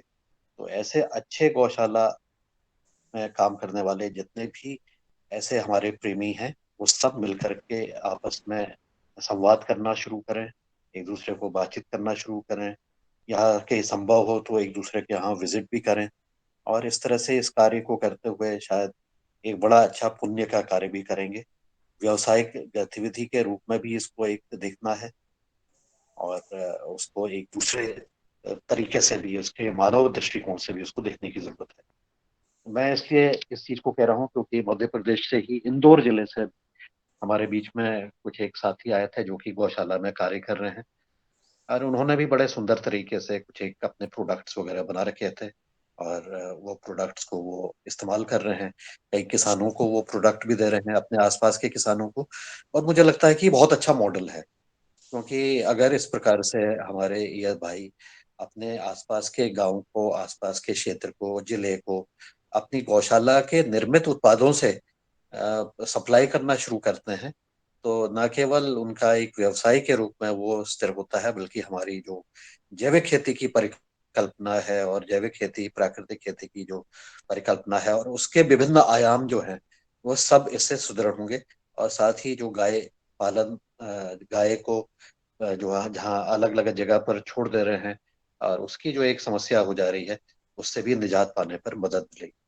तो मेरे इंदौर वाले जो अभी भाई आए थे, ये भी संघ से जुड़े हुए हैं, और ये सरकार के साथ मिलकर के भी अभी काम कर रहे हैं। इन्होंने कुछ चीजें बताई हैं कि मध्य प्रदेश शासन भी इस विषय पर अपनी अपनी नीति बना रहा है, नीति को क्रियान्वित करने का उनका योजना है, और हो सकता है कि इसी माह में उस नीति का भी निर्धारण हो जाएगा। तो ऐसा करते हुए मुझे लगता है कि हमारे कम से कम मध्य प्रदेश के जितने भी हमारे भाई बहन और गौशाला पर जो काम करते हैं, गौ माता के लिए काम करते हैं, सबको साथ मिलकर के समझने का प्रयास करना है, एक दूसरे को सपोर्ट करने का प्रयास करना है, एक दूसरे के अनुभव को आदान प्रदान लेने का प्रयास करते हुए आगे हम लोग चलेंगे तो निश्चित रूप से हम सब लोग सफल होंगे। तो ऐसा करते हुए धीरे धीरे कार्य को आगे बढ़ाएंगे और तो इसका एक अच्छा लाभ मिलेगा। तो बहुत सुंदर आज की यात्रा और उसके अनुभव बहुत ही रोमांचित करने वाले, और हमें भी लग रहा था कि काश हम भी वहां पर होते, उस गांव में होते, तो हम भी देखते, दूर से देखते। मंच पर आने की कोई ऐसी इच्छा नहीं है, लेकिन दूर से देखते हुए भी वहाँ की जो स्थिति है उसको समझने का प्रयास करते और उस आनंद में हम भी सम्मिलित हो जाते हैं। तो ये चीज जो है, यह आनंद हमें इस योगाहार मंच के माध्यम से भी इस सुन के ही जब हमें रोमांच मिल रहा है, तो वहां पर जाकर के तो और भी अच्छा होगा। अब इसी कार्य को और आगे बढ़ाते हुए यह अपेक्षा है कि आने वाले समय पर इसकी जो अभी तक के जन भावनाएं जो उठ गई हैं, जो तैयारी हो गई हैं, विकसित हो गई हैं, उसको उसी पर आगे बढ़ते हुए और उस गांव को किस प्रकार से आदर्श ग्राम बनाने की तरफ प्रयास किया जाए, इस विषय पर भी आप काम करेंगे। और यह काम इस देश के बहुत सारे लोग भी कर रहे हैं। इसी प्रकार से इस योगाहार मंच में अभी कुछ दिन पहले राजस्थान के एक हमारे साथी आए थे, जिन्होंने पिपलांतरी गांव को आदर्श ग्राम के रूप में परिवर्तित किया है, और उनके अपने अनुभव बहुत सुंदर तरीके से उन्होंने इस मंच में बताए। मेरा अनुरोध रहेगा कि ऐसे व्यक्तियों से संपर्क करते हुए, उनके अनुभव सुनते हुए, गांव के लोगों के साथ उनका भी साक्षात्कार कराए दीजिए, जो गांव के लोग इस अपने गांव को आदर्श ग्राम में परिवर्तित कराना चाहते हैं। तो उनके अनुभव सुन के हमारे राजस्थान के पिपलांतरी गांव में, उनका नाम भूल गया अभी, दिनेश जी बता देंगे। तो उनके साथ अपने गांव के लोगों के जो इस तरह सुन रहे हैं, मतलब इस तरह बढ़ना चाहते हैं, उनके साथ सीधे एक वीडियो कॉल कराते हुए, वेबिनार कराते हुए ऐसा करा देंगे, तो फिर हमारे जो लोग हैं, जिनके मन में एक अपेक्षा है, इच्छा है, उनकी इच्छा की भी पूर्ति होते हुए वो अनुभव ले पाएंगे। तो ऐसा करते हुए हम और भी जो हमारे अच्छे कार्य करने वाले लोग हैं, उनको साथ आपस में समन्वय, कोलैबोरेशन, एक दूसरे के साथ सहयोग करने की जो वो है, इसमें हम आगे बढ़ सकते हैं। तो हमें बिल्कुल जीरो से स्टार्ट नहीं करना है। पहले हमने लोगों की बात सुननी है, उनके अनुभव सुनने हैं, उनके द्वारा की गई जो भी अच्छी चीजें हैं, जो भी कुछ गलतियां हो गई हों, उनको भी सुनते हुए अपने गांव की परिस्थिति में वो चीजों को हम लगा करके इस गांव को कम से कम एक आदर्श ग्राम की तरफ परिवर्तित कर सकते हैं, ऐसा मेरा मानना है। तो आप सभी को बहुत बहुत शुभकामनाएं इस तरफ बढ़ने के लिए। इस तरफ आगे बढ़ते हुए आप जब ये कार्य करेंगे तो निश्चित रूप से सफलता मिलेगी, क्योंकि हमारी जब आत्मा से कोई भी चीज हम करते हैं, अपने मन से कोई चीज करते हैं, तो उसमें निश्चित रूप से मन से ही हम परिवर्तित कर लेते हैं, पहले अपने आप को और फिर अपने आसपास के माहौल को भी। तो ऐसा करते हुए हम आगे बढ़ेंगे, ये मेरी शुभकामनाएं हैं। और आज हमारे बीच में हमारे वहाँ मिलेट का एक उत्सव हो रहा है, और हमारे योगाहार मंच में आए हुए श्री नेकराम शर्मा जी का भी आज उसका उद्बोधन है, और वो मिलेट के ऊपर अपने अनुभव पतंजलि योगपीठ में आज साझा करेंगे। तो शायद ये कार्यक्रम लाइव भी होगा, तो आप सब लोग उसको कार्यक्रम देख भी सकते हैं। तो इसी प्रकार से अब आज की मैं अपनी वाणी को विराम देता हूँ, लेकिन आज की कक्षा, हमारी योग कक्षा सेजल जी द्वारा बहुत सुंदर तरीके से की गई है। उनका भी बहुत, पुनः इस मंच में आई और उन्होंने अपना बहुत सुंदर तरीके से आज मार्गदर्शन किया, उनको भी बहुत बहुत अभिनंदन। इतना कह के मैं अपनी वाणी को विराम देता हूँ। आप सभी को बहुत बहुत शुभकामनाएं, नमन, आपका सभी का दिन शुभ हो। नमस्कार, ओम, धन्यवाद। मुनीलाल जी, मेरा एक सवाल है सर से, पवन सर से। जी जी। पवन सर, हमारी काफी समय से एक तो मिनिमम वाइबल क्वांटिटी पर चर्चा होती रही, भी ये थोड़ा सा आया था, बट जितना भी मार्केटिंग का और सप्लाई चेन का एक्सपीरियंस है, उससे ये समझ में आता है कि पहले कस्टमर बेस तैयार करना जरूरी है। तो अभी फिर से इस दिशा में थोड़ा सा मैं काम कर रहा हूँ कि पहले छोटी छोटी क्वांटिटी में लोगों को एज ए सैम्पलिंग स्वाद चखाया जाए, दालों का, गेहूं का, छोटे छोटे पैकेट्स में, छोटी छोटे उसमें वो उपयोग करना सीखें। तो इस प्रकार से जब उनको एक बार स्वाद लग जाएगा, उससे थोड़े सा 6 महीने 8 महीने वो उपयोग करके देखेंगे, उनसे फायदा होगा, तो वही जो हमारे कस्टमर हैं, they can become a potential customer. और वो जो 2-2 किलो 3-3 किलो ले रहे हैं, कल के आगे के समय में वही एक-एक कस्टमर 10-10 किलो और 20-20 किलो का अगर ऑर्डर प्लेस करता है, तो हम वो जिस आदर्श ट्रक लोड की बात कर रहे हैं कि हमारा एक ट्रक लोड बन जाए, तो वह ट्रक लोड को भी हम अचीव कर सकते हैं। तो उसके लिए एक और मेरे मन में विचार था कि पुणे में कुछ ऐसा छोटा वेयर हाउस या स्टोर शॉप टाइप का हम बना सकते हैं, जहाँ पर पूरा हम ऑर्गेनिक सामान इकट्ठा करेंगे, ताकि उसका जो टर्न अराउंड टाइम है कस्टमर को भेजने का, वो टर्न अराउंड टाइम जो है वो कम किया जा सके। लेकिन उस दिशा में हमें स्टोरेज की बहुत सारी ज्ञान और उससे संबंध की जो जानकारियां हैं वो लेनी पड़ेंगी, ताकि वो जो ऑर्गेनिक सामान है उसमें कीड़े ना लगे, वह स्वस्थ मुद्रा में रहे, उसमें उसको एयर टाइट पैकेजिंग कुछ की व्यवस्था करनी पड़ेगी। तो इस संबंध में आपके कुछ विचार हों तो वह मैं सुनना चाहूँगा। और दूसरा मेरा सजेशन या क्वेश्चन कल्पना दीदी के लिए था कि एक एग्रो टूरिज्म का कॉन्सेप्ट है, भारत सरकार का भी है, और लोग इंडिविजुअल लेवल पे पुणे महाराष्ट्र में तो बहुत कर रहे हैं। वो यहाँ पे भी किया जा सकता है, गौशाला के वहाँ पे आपकी गौशाला जहाँ पर है वहाँ कुछ 1-2 कमरे या ऐसी व्यवस्था हो जाए, और प्रायः गर्मियों में छुट्टियों में लोग इधर उधर घूमने जाते हैं, तो उनको ये प्रमोट किया जाए कि भाई आप गर्मियों की छुट्टियों में गौशाला में आइए, आप मंदिर में आइए, वहाँ आपके बच्चे भी स्वस्थ होंगे, उनको वहाँ पे वहीं की गौशाला के प्रोडक्ट खिलाए जाए, उनको वहीं का घी, वहीं का दूध, वहीं की पैदा की हुई ज्वारी बाजरी की रोटियां दी जाए। तो इस प्रकार से ये जो मॉडल है वो एक आम जनता के लिए भी बहुत खुशी वाला त्योहार जैसा मॉडल बनता है, और गौशाला भी इससे पोषित पल्लवित होती हैं। तो इन दोनों ही विचारों पर मैं आपके सर जी पवन जी सर जी के विचार और सहमत। अतुल भाई साहब, आप जरूर बताइएगा उसके बारे में कि कैसे बनाना है। और मतलब 2 कमरे नहीं है, मतलब वो 1-2 कमरे भी नहीं है, गौशाला तो है, तो इसको कैसे बनाया जाए, किस पद्धति से, क्योंकि वो संपन्नता नहीं है। तो गवर्नमेंट की योजना है या किस मार्फत बनाई जाएगी वो बताइएगा, तो हम गौशाला में अप्लाई करेंगे वो वाली चीज आपने जो बताया।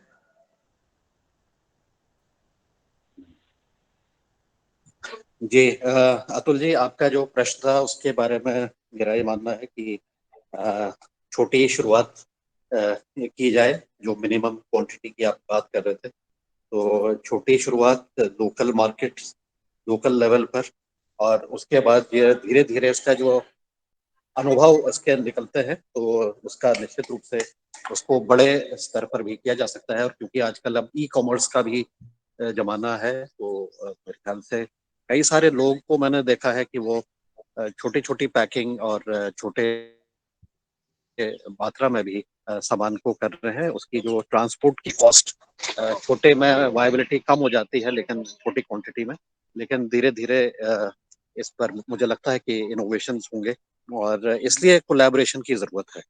इसलिए कोलैबोरेशन की जरूरत है कि आपका एक स्टोर आपने पुणे में तो खोल दिया, लेकिन दूसरी जगह पर दूसरी जगह का उत्पाद वहां पर आए, तो उसके लिए अलग अलग लोग अलग अलग जगह पर कोलैबोरेट करें, सहयोग करें एक दूसरे का, और उसके ऊपर मॉडल बनाने के ऊपर बातचीत करें। तो शुरुआत मुझे लगता है कि लोकल शुरुआत से, लोकल चीजों, लोकल जगह से शुरुआत करते हुए उसको धीरे धीरे कोलैबोरेशन के माध्यम से एक्सपैंड किया जा सकता जी सर, अभी यही संघर्ष चल रहा है कि शायद उत्पाद तो मुझे लगता है बहुत सारे गांवों में पैदा हो रहे हैं, लेकिन शहरों तक केवल जो ऑर्गेनिक पोस्ट है और गुड ऑर्गेनिक्स है, ऐसी जो कंपनियां हैं शहरों तक केवल वही पहुंच पा रही हैं। मैं नहीं देख पाता कि किसी मतलब लोकल किसान का और उसका सामान, वो या तो ऐसे आम आ गए तो एक ट्रक लोड आम आ जाते हैं, वो बहुत सीजनल फैक्टर टाइप का है कि वो चीजें पहुंच पाती हैं। प्रायः चीजें जो हैं वो गांव के आस के ही क्षेत्र में पहुंच पा रही हैं। यदि होशंगाबाद नर्मदापुरम मध्य प्रदेश क्षेत्र में हो रहा है, तो वो ज्यादा से ज्यादा भोपाल पहुंच पाती हैं या इंदौर पहुंच पाती हैं। मतलब सप्लाई का, रिसोर्सिंग का बहुत ज़्यादा समस्या है कि काम और उसमें डिले बहुत ज़्यादा हैं, तो जब तक सामान आने वो विचार भी हमारी जो बात होती है कस्टमर से भी आई गई हो जाती है। तो या हाँ, हमको रिसोर्सिंग पे बहुत तरीके से सोचना पड़ेगा और जो किसान हैं उन भाइयों से मेरा निवेदन है कि इस दिशा में थोड़ा-सा सशक्त स्टेप्स उनको उठाने पड़ेंगे, नहीं तो सामान तो होता है लेकिन वो अगर डेस्टिनेशन पे पहुँच नहीं पाए, थोड़ा-सा पैकेजिंग ना हो पाए तो उसके लिए मतलब फिर उसकी मार्केटिंग हो पाना, उसका सप्लाई हो पाना बहुत कठिन हो जाता है, जो आज की डेट में इसी संघर्ष से मैं जूझ रहा हूँ कि हैं कई किसान मध्य प्रदेश के भी हैं, महाराष्ट्र के भी हैं, लेकिन चीज़ें बहुत देरी से पहुँच पा रही हैं या संभवतः पहुँच ही नहीं पा रही हैं और अगर पहुँच रही हैं तो बहुत महँगे मतलब ट्रांसपोर्टेशन से पहुँच रही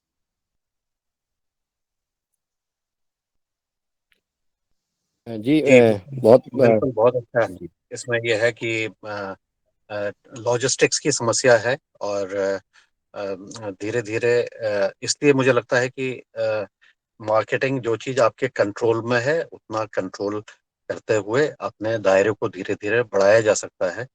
और क्योंकि अभी जो मैं लॉजिस्टिक्स की एक बातचीत कर रहा था, एक कंपनी इस पर काम कर रही है और उन्होंने हैंडीक्राफ्ट्स के साथ अपना काम शुरुआत की है और जो हैंडीक्राफ्ट्स है सीधे आर्टिजन से डायरेक्टली सोर्स कर रही है और उसके बाद भी फिर ये आगे जो भी उसकी पॉसिबिलिटी है उसको करते हुए आगे काम कर रहे हैं।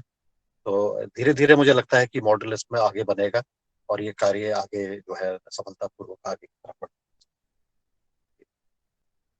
जी, धन्यवाद पवन सर और कल्पना दीदी आपका नंबर आप मुझे भेज दीजिएगा या मुन्नी लाल जी को भेज दीजिएगा, मैं उनसे ले लूँगा तो हम आगे बात कर पाएँगे। चलिए धन्यवाद आदरणीय अतुल जी।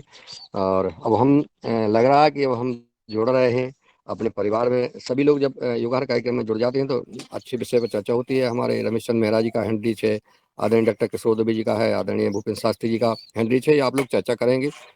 जो आदरणीय अतुल जी ने टूरिस्ट ग्राम बनाने की बात की थी, हमारे बीच में ऊर्जावान बहन जो है प्रीति साकरे जी हैं, चंदना गांव से हैं।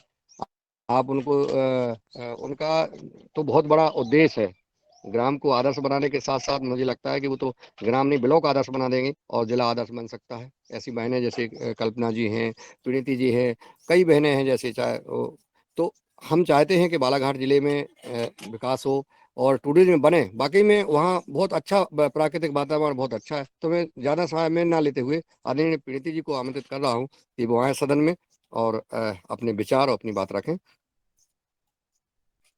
फिर हम सुनते हैं जो हमारे जवाल सभा में। बहन जी मेरी बात आ रही पहुंच रही है आप तक? विनीति जी, जो अतुल जी ने टूरिज्म ग्राम बनाने की बात कही है उस पर आपका हम कमेंट चाहते हैं। चलिए शायद आवाज़ नहीं पहुंच रही है तो मैं रमेश चंद्र मेहरा जी से निवेदन करता हूं कि वो आए और हमारी कल्पना कोटले जी आज की चीफ गेस्ट महोदय से अपना संवाद करने का कष्ट करें। जी ओम, सदन को नमन। आज की योग कक्षा बहुत अच्छी रही। बहन जी ने बहुत अच्छी तरह से योग कराया और आज के मुख्य अतिथि जो बहन थी उन्होंने तो लगातार बोल करके बहुत अच्छा अपना अनुभव सुनाया है। अपने जो उनके मन में है परिकल्पना उसको वो साकार कर रही हैं और निश्चित रूप से हमारे योगाहार में ऐसी बहनें जुड़ते जा रही हैं। रंजना दीदी हो गई, अब कल्पना दीदी हो गई, सिंधुदुर्ग से हो गई। तो ये जो जुड़ रहे हैं ये बहुत बड़ी शक्ति बन रहा है। अलग अलग क्षेत्रों से अलग अलग लोग जुड़ रहे हैं। मेरा गौशाला के संबंध में जो हम लोगों ने प्रशिक्षण लिया था देवलापार में, वहां पर गौशाला से के उत्पाद लगभग 60 तरह के उत्पाद वहां बनाए जाते हैं। तो यदि कोई व्यक्ति वहां पर जाकर के बहुत कठिन नहीं है, 500 रुपए किसान से वो लेते हैं, 5 दिन वहां रखते हैं और प्रशिक्षण देते हैं। तो यदि गौशाला का कोई व्यक्ति वहां जाकर के यदि प्रशिक्षण प्राप्त करेगा तो निश्चित रूप से वहां से वो बहुत सारी चीजें सीख कर आकर के अपनी गौशाला को बना सकता।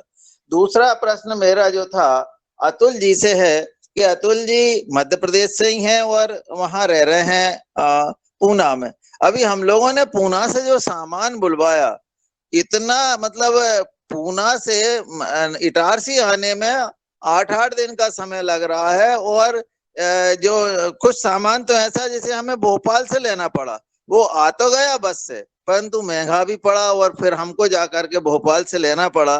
तो वहां से कोई होशंगाबाद के लिए या इटारसी के लिए कोई सीधी व्यवस्था हो उनको, उनकी जानकारी में, तो वो बताने का कष्ट करें। जी ओम। जी अतुल जी। जी रमेश जी, हाँ सीधी व्यवस्था है। सीधी व्यवस्था, एक तो आजकल बस की सर्विस बहुत अच्छी हो गई है। तो जो चार्टर्ड बस हैं जो इंदौर की प्राय और भोपाल की हैं, लेकिन वो होशंगाबाद से चार्टर्ड कंपनी की बस इंदौर भी जाती है और वही बस जो है वो इंदौर से पुणे जाती है। तो उनकी एक ही कंपनी की बसें हैं वो। तो अगर उस पे सामान रखा जाएगा तो लगभग 6 घंटे में इंदौर और इंदौर से 12 घंटे में पुणे, तो वो अगले दिन या 2 दिन में पुणे पहुंच सकता है, जो कि बहुत अच्छा साधन है। दूसरी बात, यहाँ से आजकल कुछ ट्रेनें चल चुकी हैं, अच्छी ट्रेनें। अगर उनमें ना पार्सलिंग की व्यवस्था हो जाए तो होशंगाबाद से एक हमसफर एक्सप्रेस है हबीबगंज पुणे जो है, उसमें सामान भेजा जा सकता है। वो हफ्ते में 2 बार जाती है, बुधवार और शनिवार को। और कुछ लगातार ट्रेनें हैं झेलम वगैरह, लेकिन वो रात में होती हैं तो उतना संभव नहीं हो पाएगा। तो ये 1-2 ऑप्शन हैं, और बाकी हम और विचार कर सकते हैं क्या कर सकते हैं। अतुल जी, बर्मा बस से तो आया, परंतु बर्मा बस से सीधे भोपाल आया और भोपाल में उन्होंने छोड़ दिया। फिर नहीं, हमें चार्टर्ड बस, वर्मा नहीं, चार्टर्ड चार्टर्ड। हाँ, चार्टर्ड बर्मा ही बस है, चार्टर्ड बस को बर्मा नहीं ही। नहीं नहीं नहीं, वर्मा बसेस अलग सर्विसेज हैं, चार्टर्ड बस अलग सर्विसेज हैं। चार्टर्ड अच्छा बस का ये है, वो होशंगाबाद से इंदौर भी चलती है। अच्छा वर्मा बस जो है वो भोपाल से पुणे है, उसका जो रूट है वो भोपाल से पुणे है। तो अगर आपको कुछ भी चीज भेजनी है या उठानी है, उसके लिए आपको भोपाल तक जाना पड़ेगा। जी जी और जी, नहीं चार्टर्ड हुआ। बस ऐसी है जो कि यहाँ पे अपना जो रामजी बाबा का वो है, उसके सामने उनका स्टैंड है, वहां से वो जाती हैं और वो इंदौर जाएगी। इंदौर से वो पुणे वाली बस में सामान डालेंगे और वहां से सामान पुणे पहुंच जाएगा। अच्छा, तो जैसे जो वहां पर भी वो चार्टर्ड बस जो रामजी बाबा के यहाँ जो कार्यालय है, जी उनसे जी संपर्क करें हम? जी जी, उनसे संपर्क कर लीजिए जी। है नहीं, वहां पर वो वर्मा बस भी रुकती है। हाँ ठीक है, तो जी ये जी बढ़िया रहा आपने बता दिया, क्योंकि सामान आने में बहुत समय लग रहा है और फिर हम जाए और फिर भोपाल से उठा के लाए, इसमें थोड़ी नहीं परेशानी हो रही थी जी। नहीं, वो बहुत नहीं हो पाएगा, वो नहीं हो जी पाएगा जी। जी जी ओम। जी जी जी ओम भाई। धन्यवाद। अब मैं आदरणीय भूपेंद्र शास्त्री जी को आगर मालवा मध्य प्रदेश से आमंत्रित कर रहा हूं कि वो आएं और हमारे आज के चीफ गेस्ट महोदय सदन में अपना संवाद रखने का कष्ट करें। तो बड़ी तैयारी से, इसीलिए जल्दी। नहीं नहीं नहीं, मैं अभी करता हूँ। मुंडीलाल जी, जी जी हेलो। जी सर। जी आज सर। हमारे बीच में नेकराम शर्मा जी भी जुड़ गए हैं। अरे वाह। सो तो ये अभी हम साथ ही हैं, अरे वाह। हम लोग साथ सर बैठे हुए सादर हैं। प्रणाम। Sir Patanjali organic research institute परिवार देने के उपहार परिवार पतंजलि किसान सेवा समिति आपका सादर सर अभिवादन करते हैं, स्वागत सम्मान करते हैं आदरणीय शर्मा जी। और बहुत खुशी हो रही है क्योंकि आपके द्वारा किया गया आपका सम्मान हम सबका सम्मान है और आप इस कार्यक्रम में पधारे। आदरणीय हमारे पवन सर जी के पास आप हैं, तो इससे बड़ी खुशी की बात है। आप थोड़ा सा सदन को संबोधित करने का कष्ट करें।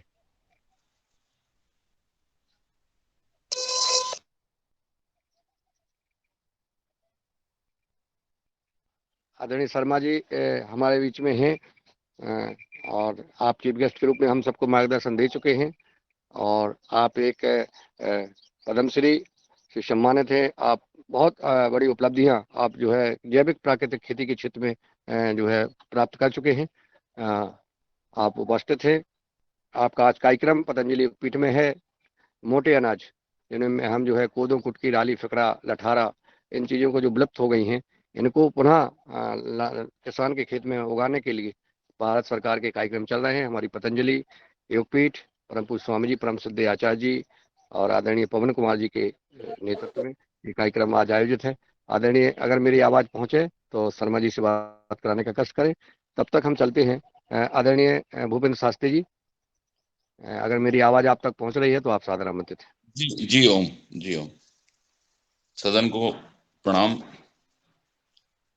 बहुत अच्छी यात्रा वृतांत है, गौशाला के बारे में बहन के द्वारा अच्छा प्रयास किया गया है। गाय की रक्षा विश्व की रक्षा है, वंदे गौ मातरम। मैं अतुल जी के जो प्रश्न था गौशाला पे आधारित टूरिज्म का, उसके लिए एक बार पथमेड़ा तीर्थ जाना हुआ है। पथमेड़ा में जो गौ शक्ति पीठ बन रहा है पूज्य स्वामी दक्षिणानंद जी महाराज साहब का, वो वहां पर दर्शनीय, मतलब उसको पर्यटन की दृष्टि से ही विकसित किया गया है। वहां रात्रि विश्राम की बड़ी अच्छी व्यवस्था है। गौ उत्पादों का ही वहां पर सब भोजन वगैरह, नाश्ता वगैरह, जो भी अल्पाहार वगैरह मिलता है, स्वल्पाहार अल्पाहार, सब वहां से उत्पादित, जो गौशाला द्वारा उत्पादित होता है वही खाने को मिलता है। रात्रि विश्राम भी वहीं हो जाता है। सुबह गौ शक्ति पीठ का दर्शन होता है। गाँवों के टूरिज्म का और गाँवों के विकास के लिए बहुत अच्छा प्रयास राजस्थान जिले की जो सांचौर डिस्ट्रिक्ट के अंदर नंदगांव करके उन्होंने बसाया है। बहुत अच्छा प्रयास है गौ तीर्थ के रूप में। अभी वर्तमान में आगर जिले की जो गौ अभ्यारण्य, विश्व का पहला गौ अभ्यारण्य, वह भी अभी गौ पथमेड़ा गौ तीर्थ को दिया गया है। और शायद यहाँ पर भी उसी प्रकार का कॉन्सेप्ट धीरे धीरे धीरे विकसित हो जाएगा और शायद हमारा शहर सुसनेर भी पर्यटन की दृष्टि से गौ तीर्थ के रूप में आ जाएगा, ऐसी कल्पना है। एक और विषय माननीय भाई साहब ने रखा था, अतुल जी ने, कि सप्लाई चेन, गो अपने जो कृषि उत्पाद है उनकी सप्लाई चेन।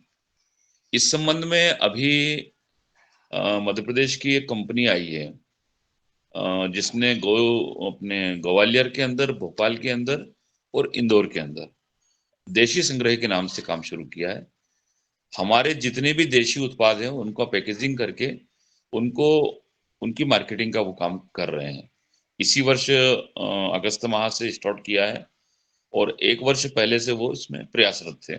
1 वर्ष में ये कंपनी वो जमीन पे ले आए हैं और उनको अच्छे रिजल्ट्स भी मिल रहे हैं।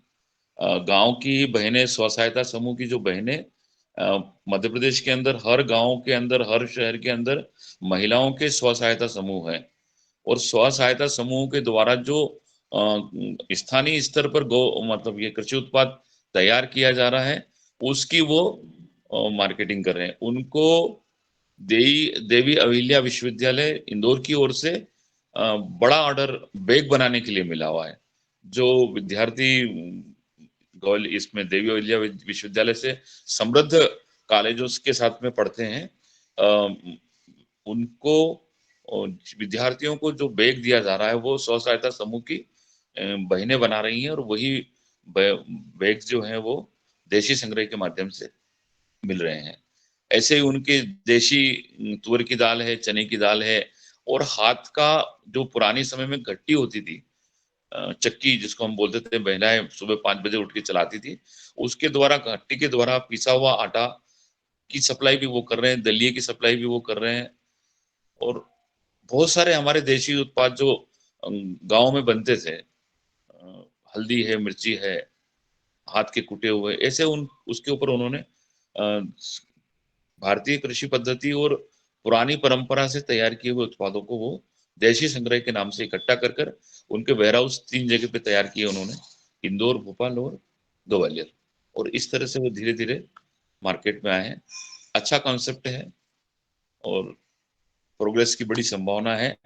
और रॉ मटेरियल के आधार पर किसानों को जो मुनाफा चोरी हो जाता है, यदि वो प्रसंस्कृत कर कर उनको अच्छे से तैयार कर कर अच्छे सप्लाई चेन के माध्यम से, अच्छे मार्केटिंग के माध्यम से अगर समाज के अंदर उनका धीरे धीरे प्रादुर्भाव हो, उनका मिलना अवेलेबल हो, तो शायद किसानों को भी भरपूर लाभ मिलेगा और उसकी मार्केटिंग कंपनियों को भी बहुत अच्छा लाभ मिलेगा।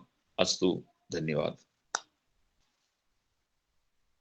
धन्यवाद आदरणीय शास्त्री जी, महत्वपूर्ण जानकारी आपने दी है और मुझे सुन करके बड़ी प्रसन्नता होती है कि आगर मालवा वाली गौशाला का पथमेड़ा से संचालन होने लगा है और निश्चित बदलाव आ गया होगा। वो धाम था, आदरणीय बने सिंह आर जी के साथ मुझे वहाँ पहुँचने का अवसर मिला, वहाँ गौशाला का विजिट करने का मौका मिला और वहाँ पर जब उस समय स्थिति इतनी खराब थी, कहने में कोई संकोच नहीं हो रहा है, कि जहां हजारों गाय थी वहां एक भी ट्राली भूसा नहीं था।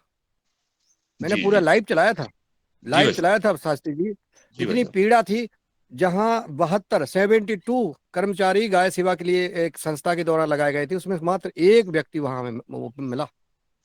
भाई साहब उसमें वो भी मैंने लाइव चला। भाई साहब हाँ उसमें महत्वपूर्ण बात है कि जी उस विश्व के पहले गो अभ्यारण्य के अंदर 2500 बीघा जमीन है उसके पास।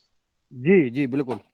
500 एकड़ से ऊपर लैंड है। हाँ 583 एकड़ बिल्कुल। हेक्टेयर जमीन है। 583 हेक्टेयर जमीन है उनके पास।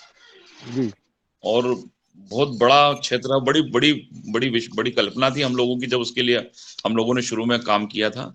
बने सिंह जी और जी हम संतोष जी और माननीय मेघराज जी भाई साहब थे उस वक्त हमारे बोर्ड के अध्यक्ष, गौ संवर्धन बोर्ड के। और उसके लिए गांव गांव बैलगाड़ी यात्रा निकाली गई थी। बैलगाड़ी यात्रा के माध्यम से एक बड़ा जन जागरण का आंदोलन उस वक्त हमने खड़ा किया था। और भारत हमारे मालवी देशी नस्ल की जो गाय है उसके पुनरुत्थान के लिए ये प्रयास किया गया था।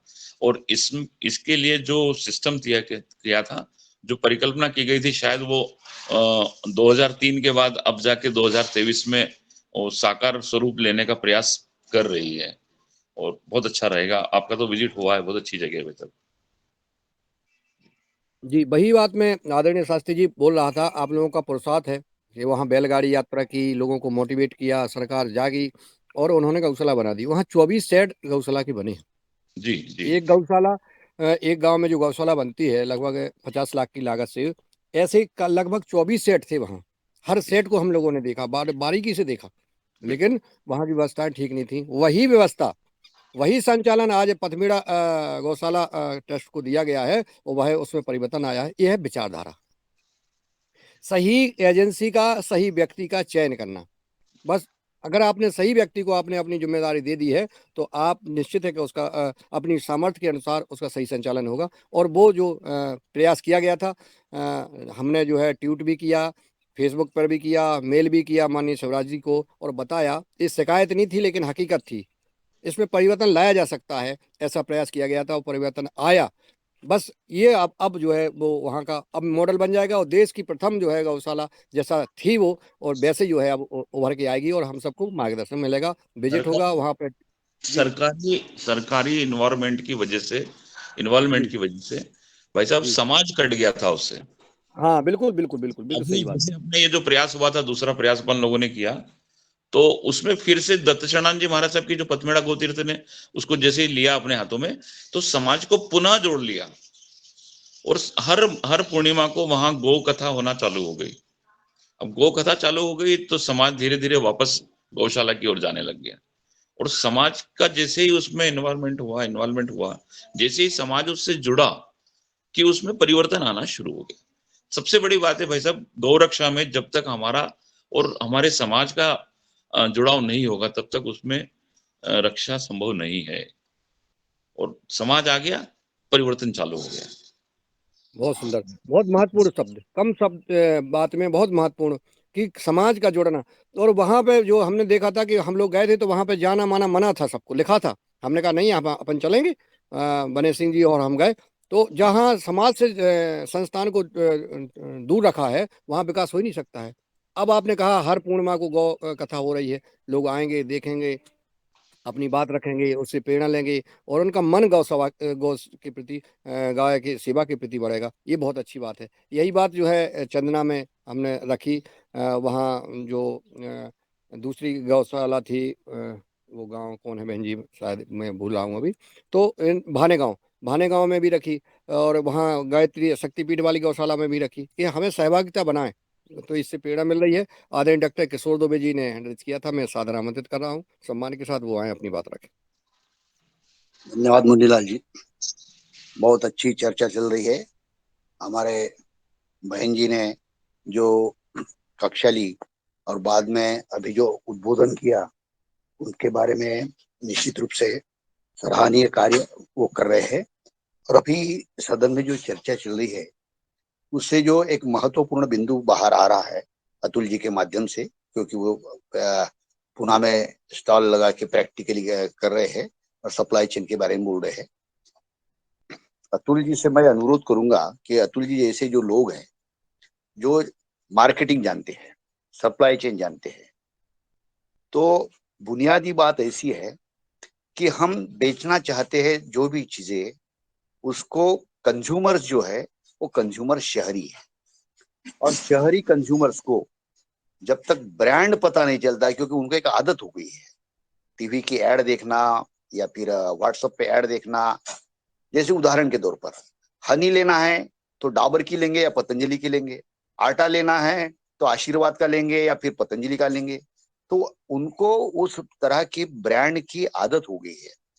दूसरा उदाहरण मैं दूंगा कि जैसा अब हमारे वर्धा में एक रूरल मॉल करके 2-3 साल से एक बड़ा शेड करीबन 1000 फीट का कलेक्टर ने दे दिया है, जहाँ पे पूरे के पूरे गांव वाले अपने जो भी उत्पाद लाते हैं और वो वहां पे बेचने के लिए स्थायी व्यवस्था कर दी है, पूरे साल भर व्यवस्था है।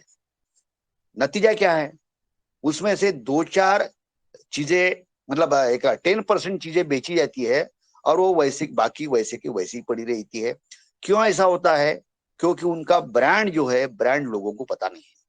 महाराष्ट्र में हर जिले में 3 दिन के लिए, 4 दिन के लिए जिला स्तरीय मेले होते हैं, और जहाँ पे बड़ी एग्जीबिशंस लगती है, लोगों को बुलाया जाता है। उसमें भी स्थिति हम हमेशा जायजा लेते रहते हैं। कई जिलों का मैंने लिया है, और वहाँ उन अवसरों पर मैं जाता हूँ तो वहां पे भी एक 30%, 40% चीजें बेची जाती है, बाकी लोगों को वापस जाना पड़ता है वो माल लेके। यह सबके पीछे जो बात होती है कि सप्लाई चेन कंटिन्यू क्यों नहीं होती, क्योंकि जो कंज्यूमर्स है, कंज्यूमर्स को ब्रांड की आदत हो गई है, और उस ब्रांड में हम चीजें, छोटे उत्पादक जो है, छोटे एफपीओ भी जो है, वो चीजें नहीं दे सकते। मैंने जो एक तीसरा अनुभव लिया है, मैं सीड कंपनी का डायरेक्टर था और करीबन 20-25 साल के पहले। तो सीड इंडस्ट्री में अभी भी चलता है कि प्रोड्यूस्ड बाय उसका नाम अलग रहता है और मार्केटेड बाय अलग नाम रहता है। हमको इस तरह की स्थिति बनानी पड़ती है, अतुल जी और बाकी भी सभी हमारे साथियों को बोल के, कि ब्रांड जो है वो मार्केटेड बाय, जैसा कि अभी हमारे बने सिंह जी ने बताया कि कोई कंपनी है और मध्य प्रदेश में 3-4 जिले में काम कर रही है। उत्पादक भले ही अलग अलग रहे, वो छोटा एफपीओ हो सकता है, सेल्फ हेल्प ग्रुप हो सकता है, तो प्रोड्यूस बाय क्योंकि जिसकी क्वालिटी रहेंगी वही बेची जाएगा, सीधी बात है। लेकिन मार्केटेड बाय ये अलग ही रहेंगे, ये बड़ी कंपनी ही रहेंगी या फिर बड़े समूह ही रहेंगे, या बड़े मतलब बड़े समूह के माध्यम से उस ब्रांड को हमको, जब तक हम कंज्यूमर्स तक नहीं पहुंचा सकते हैं और कंज्यूमर्स के मन में वो ब्रांड नहीं आएगा, तब तक जो उत्पाद है, छोटे एफपीओ के हो, छोटे किसानों के हो, ऑर्गेनिक के हो, वो लोगों तक पहुंचाने में कठिनाइयां आएगी, और अभी भी आ रही है, कई स्तरों पे आ रही है। हम तो कई एफपीओ से भी बात करते हैं तो उनका सबका भी दुखड़ा वही है कि कुछ चीजें तो बेची जाती लेकिन बाकी बेची ही नहीं जाती। अब तुअर के दाल जैसी चीजें जो है, जो महाराष्ट्र में और बाकी देश में भी यानी बहुत जरूरी चीजें हैं, तो कुछ लोगों की 20%, 30% बेची जाती है, लेकिन बाकी बेची नहीं जाती, क्योंकि पैकेजिंग, ब्रांडिंग, ये जो पार्ट है, ये छोटे लोग मतलब उनको इकोनॉमिकली पुराता नहीं है। या जैसे हमारे बाकी भी साथी बोलते हैं कि एक जगह से दूसरे जगह पर ट्रांसपोर्ट नहीं होता है। तो यह व्यवस्था, ये इनका यदि वे आउट निकालना है, तो हम यही सुझाव देंगे अतुल जी जैसे बाकी भी सभी साथियों को, कि प्रोड्यूस बाय ये तो ठीक है, वो किसान रहेंगे, एफपीओ रहेंगे, लेकिन मार्केटेड बाय वाली जो व्यवस्था है, उसमें पैकेज की और ब्रांडिंग की व्यवस्था और उसके एडवर्टाइजमेंट की व्यवस्था, यह जब तक समूह स्तर पर, बड़े स्तर पर नहीं बनेगी, तब तक यह मैसेज कंज्यूमर्स तक नहीं जाएगा, और कंज्यूमर्स जब तक डिमांड नहीं करेंगे, तब तक बड़े वेयर हाउस और उनको पहुंचाना और उसके लिए फिर सप्लाई चेन होना, ये जो उससे लगी हुई चीजें है, ये चीजें नहीं हो सकती है। इस दिशा में यदि कुछ पहल लेनी है, तो उस पहल के बारे में अतुल जी थोड़ा मार्गदर्शन करें, ऐसा हमको लगता है। धन्यवाद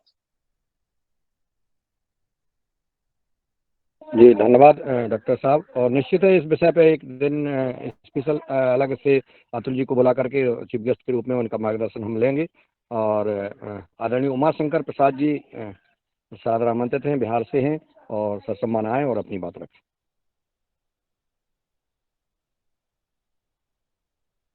आदरणीय उमाशंकर जी तक मेरी आवाज़ पहुंच रही है? आपका हैंड रीच है, आप सादर आमंत्रित हैं, आप अपनी बात रखें, अपना सुझाव, कोई बात हो, कोई सवाल हो तो सादर आमंत्रित हैं। जी ओम। सदन में उपस्थित सभी महानुभावों को सत सत नमन बंदन। ये जो अभी योग का क्लास बहुत अच्छा रहा और जो चर्चा चल रही, बहन जी ने जो गौशाला के बारे में जो चर्चा की, हम बहुत तन्मयता से सुन रहे हैं। और ये जितना जागरूकता अभी बढ़ रहा है योग आहार के माध्यम से, ये इस तरीके से जितना 700 दिन पूरे हो गए हैं, उसमें अभी जितने भी प्रक्रिया जो चल रही है उसमें बहुत बहुत विस्तार हो रहा है। इसमें थोड़ा सा हमारा कहना था कि तिवारी जी का नंबर उनके ऊपर नहीं जा रहा है, तो थोड़ा सा रंजना बहन से, चाहे आपसे भी बोल रहे हैं कि वो बोल रहे थे कि सर बोल दीजिएगा कि हमारे ऊपर लिंक नहीं आ रहा है, तो उनके ऊपर थोड़ा सा आए। और जो लोग बीच बीच में जिसे ब्रेक हो जाते हैं, जिसे तबीयत खराब हो गया किसी कारणवश भी, तो उनको भी थोड़ा सा बीच बीच में फ़ोन करके रिवाइज करके बोलने कहने के लिए थोड़ा सा जोड़ने हैं, क्योंकि पूरे शरीर हम लोगों का एक सदस्य है, परिवार है। तो उस परिवार के अगर आदमी काफ़ी दिन से अगर नहीं जुड़ पा रहे हैं तो उसको थोड़ा खोज खबर लेना निहायत ज़रूरी है। बाकी पवन सर का और आप लोगों का सानिध्य एक से एक वैज्ञानिक गण और डेली मिलते रहता है, उसको हम लोग सुनते हैं, अनुभव ले रहे हैं और उसके ऊपर कुछ थोड़ा थोड़ा अमल करने के लिए भी कोशिश कर रहे हैं। और इसका बहुत ज़्यादा लाभ जन जन तक पहुँचेगा और एक दिन बहुत ज़्यादा व्यवहार क्लास का नाम आगे रोशन होगा और इसका प्रभाव भी पड़ जाएगा। ठीक है सर, बहुत बहुत धन्यवाद सबको, सत सत नमन बंदन। धन्यवाद आदरणीय उमाशंकर प्रसाद जी, आपका सुझाव अच्छा है। आपने कहा था परिवार में अगर किसी की कोई तबीयत खराब हो जाती है, कोई स्वास्थ्य का कोई ऐसा, और या कोई किसी प्रकार की कोई घटना होती है परिवार में, तो ग्रुप में लिखा करें। उनको अपना देने के उपहार कार्यक्रम जो ग्रुप है उसमें जरूर लिखें। किसी का जन्मदिन है या किसी का शादी सालगिरह है तो ठीक है, अगर किसी के कोई स्वास्थ्य खराब है तो उसको लिखें। तो उसमें हम सब जो है ईश्वर से प्रार्थना करके उनको उनसे हाल चाल पूछेंगे। क्या है, एक तो जानकारी नहीं हो पा रही, जैसे आप बिहार से हैं, अगर बिहार में अगर किसी का ऐसा आपस में आपको सूचना मिलती है तो उसमें आप एक जिम्मेवार पर्सन के हैसियत से आप, जैसा आदरणीय पवन जी कहते हैं कि इसमें सभी स्वैच्छिक रूप से सभी समान हैं। आपका कर्तव्य है, हम सबका कर्तव्य है कि आपस में चर्चा करें, उनके सुख दुख में शामिल हों। ये जो आपने कहा कि ये देने के उपहार परिवार एक हटके परिवार है, इसमें आत्मीयता के साथ हम सब जुड़े हैं, तो हम सबको ध्यान रखना चाहिए। आपका सुझाव बहुत अच्छा है, आपने एक बार और सुझाव दिया था। और निश्चित है कि हमारे बिहार के जैसे आदरणीय पुण्यकाम जी की स्वास्थ्य ठीक नहीं था, मैंने रंजना जी से बोला था और मैंने एक बार कॉल किया था तो कॉल नहीं हो पाया था, तो मैंने बोला था कि, और आदरणीय रवि आदित्य जी का भी अभी कई दिनों से जो है संपर्क नहीं हो पा रहा है। तो जो भी जहाँ भी जिस राज्यों में अगर ऐसे भाई बहनों का अपने परिवार की बात नहीं हो पा रही तो उनसे जरूर संवाद आपस में करें और निश्चित करेंगे राज्य की तो कम से कम उस राज्य के तो अवश्य करें, ताकि जो है और वो लिखें। जैसे बिहार में अगर कोई किसी भाई बहन का कोई स्वास्थ्य है किसी लेकर के, तो उस पर चर्चा बिहार की जरूर करें। धन्यवाद। अब मैं आदरणीय हमारी प्रणीता बहन अगर हैं सदन में और वो मेरी आवाज़ आप तक पहुंच रही हैं, तो थोड़ा सा आप अपना 2 मिनट की बात रखें, फिर आपको हम चीफ गेस्ट के रूप में लेंगे, आपका अनुभव सुनेंगे, क्योंकि 8:30 बज गए हैं। अभी सिर्फ 2 मिनट अगर आपका आदरणीय हमारी जो आज चीफ गेस्ट कल्पना खोटले जी ने संबोधन दिया और आपने सुना, उसके बारे में 2 शब्द कहने का कष्ट करें। आवाज अगर पहुंच रही हो मेरी, प्रणीता साकरे जी। जी प्रणाम भाई साहब, सभी को प्रणाम। जी राम जी जी, बहुत अच्छा विषय रखे आपने और आदरणीय कल्पना खोटले दीदी ने। आप दोनों को सादर अभिवादन नमन करती हूँ।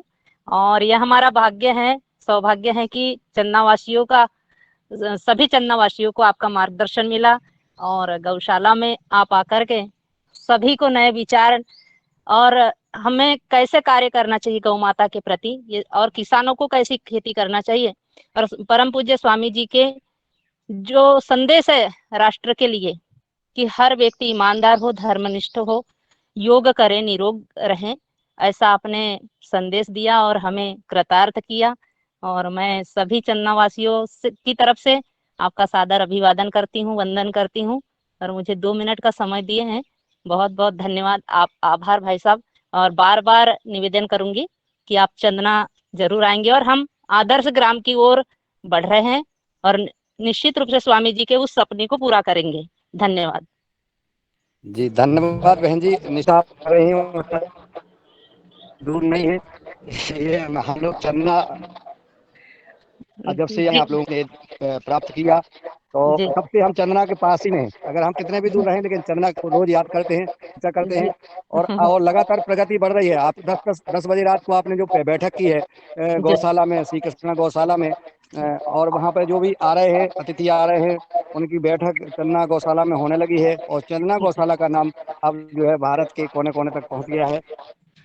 और मैं चाहूंगा, क्योंकि वहाँ पर कुछ स्वामी जी का आशीर्वाद आप हो चुका है अपने परिवार को, और मुझे पता नहीं था कि मैं जब मैं घर में पहुंचा, मैंने जी भोजन किया, वहाँ पर फोटो छायाचित्र वगैरह देखे, तो मैंने कहा इस गांव में ये जो घर जिनका है वो कहीं ना कहीं कोई विशेष व्यक्ति तो है। अब मुझे पता नहीं था। जी गौशाला पहुंच गए, वहां पे जब चर्चा हुई और आदर्श ग्राम की जब चर्चा हुई तब आपने बताया, जब बाबूजी जी का हमने छायाचित्र देखा, मैंने कहा मैंने तो इनके साथ काम किया है, परंतु जी जी स्वामी जी के पतंजलि पीठ में मिले हैं और संगठन की कार्यक्रम में मिले हैं। फिर मुझे जी आभास हुआ कि मैं अपने घर कहाँ कैसे आ गया, देखिए कितने दूर थे जी जी लेकिन जी यहाँ आ गया। तो इस जी प्रकार से जो कुछ स्वामी जी कहते हैं कि प्रवास करने से प्रगति होती है और आपस में संवाद करने से जो है सारी समस्याओं का समाधान होता है। जो योगाहार कार्यक्रम एक संवाद का एक साधन है कि रोज हम आपस में चर्चा करते हैं, अपने अपने अनुभव शेयर करते हैं। इसमें जुड़े जी रहिएगा, चंदना से भी जी अपने भाई बहनों को जोड़िएगा। पीड़िता जी बहन जी, आपको देख करके जी मुझे लगा, और आपका समय हम चाहेंगे कि एक दिन 1 घंटे का समय आपको रहे, आप सारे अनुभव अपने शेयर करें, मार्गदर्शन करें। आज जी इतना ही। और अब हम जी आज के कार्यक्रम को विराम देने के लिए जी मैं आमंत्रित कर रहा हूँ आदरणीय दिनेश दिनेश जी सेमवाल जी की आवाज़ नहीं आई है। दिनेश जी जुड़े हैं क्या? नहीं जुड़े हैं शायद। चलिए, आज आदरणीय जी ओंकार नाथ जी कुछ कहना चाहते हैं, सादर आमंत्रित हैं। आप अनम्यूट हैं ओंकार नाथ जी, झारखंड से शायद। चलिए, आवाज़ नहीं पहुंच रही है, तो मैं आमंत्रित करूंगा आदरणीय रविशंकर मेहरा जी को कि वो आएँ और सबका आभार ज्ञापित करने का कष्ट करें। आदरणीय रविशंकर मेहरा जी तक आवाज़ पहुंच रही है? नहीं पहुंच रही है। आदरणीय रंजना जी, आप तक आवाज़ पहुंच रही है मेरी? मेरी आवाज़ नहीं पहुंच रही है। अरे सदन ओम को आओ, ओम ओम आदरणीय भगवान बंदन दास जी। अभिनंदन। जी जी, कहाँ पहुंच गए? बाबा बैजनाथ जी के दर्शन करने के लिए लाइन में लगे हैं, मंदिर के पास पहुंच गए, मंदिर दिख रहा आप लोगों को। बहुत बढ़िया, बहुत बढ़िया। ये हमारे भगवान दास कुशवाहा जी देने को हर परिवार को सभी चारों धाम की यात्रा करा रहे हैं। नहीं, लाइन में श्री लगे हुए बैजनाथ हैं, धाम। बस पहुंचने वाले हैं जल्दी। जी जी जी जी, बहुत सुंदर। सभी आप को मेरा ओम बंदन। आप आशीर्वाद लीजिए और सभी के लिए सुख समृद्ध होने की प्रार्थना करिए। बैजनाथ धाम सरकार जी जी की जय। जी जी सभी योगहर परिवार की ओर से प्रणाम करिएगा। जी बहुत सुंदर जी। तो आदरणीय रंजना जी, आवाज आ रही है मेरी? आदरणीय कल्पना खोटले जी आज की चीफ गेस्ट महोदय हैं, उनका बहुत बहुत साधुवाद, बहुत बहुत धन्यवाद जी। रंजना जी, आभार कर दीजिए। जी, सदन को मेरा ओम। और आज की कक्षा बहुत सुंदर रही। बहन सेजल ने बहुत सुंदर कक्षा ली, और आज के हमारे मुख्य अतिथि भी आदरणीय कल्पना जी ने बहुत सुंदर मार्गदर्शन दिया।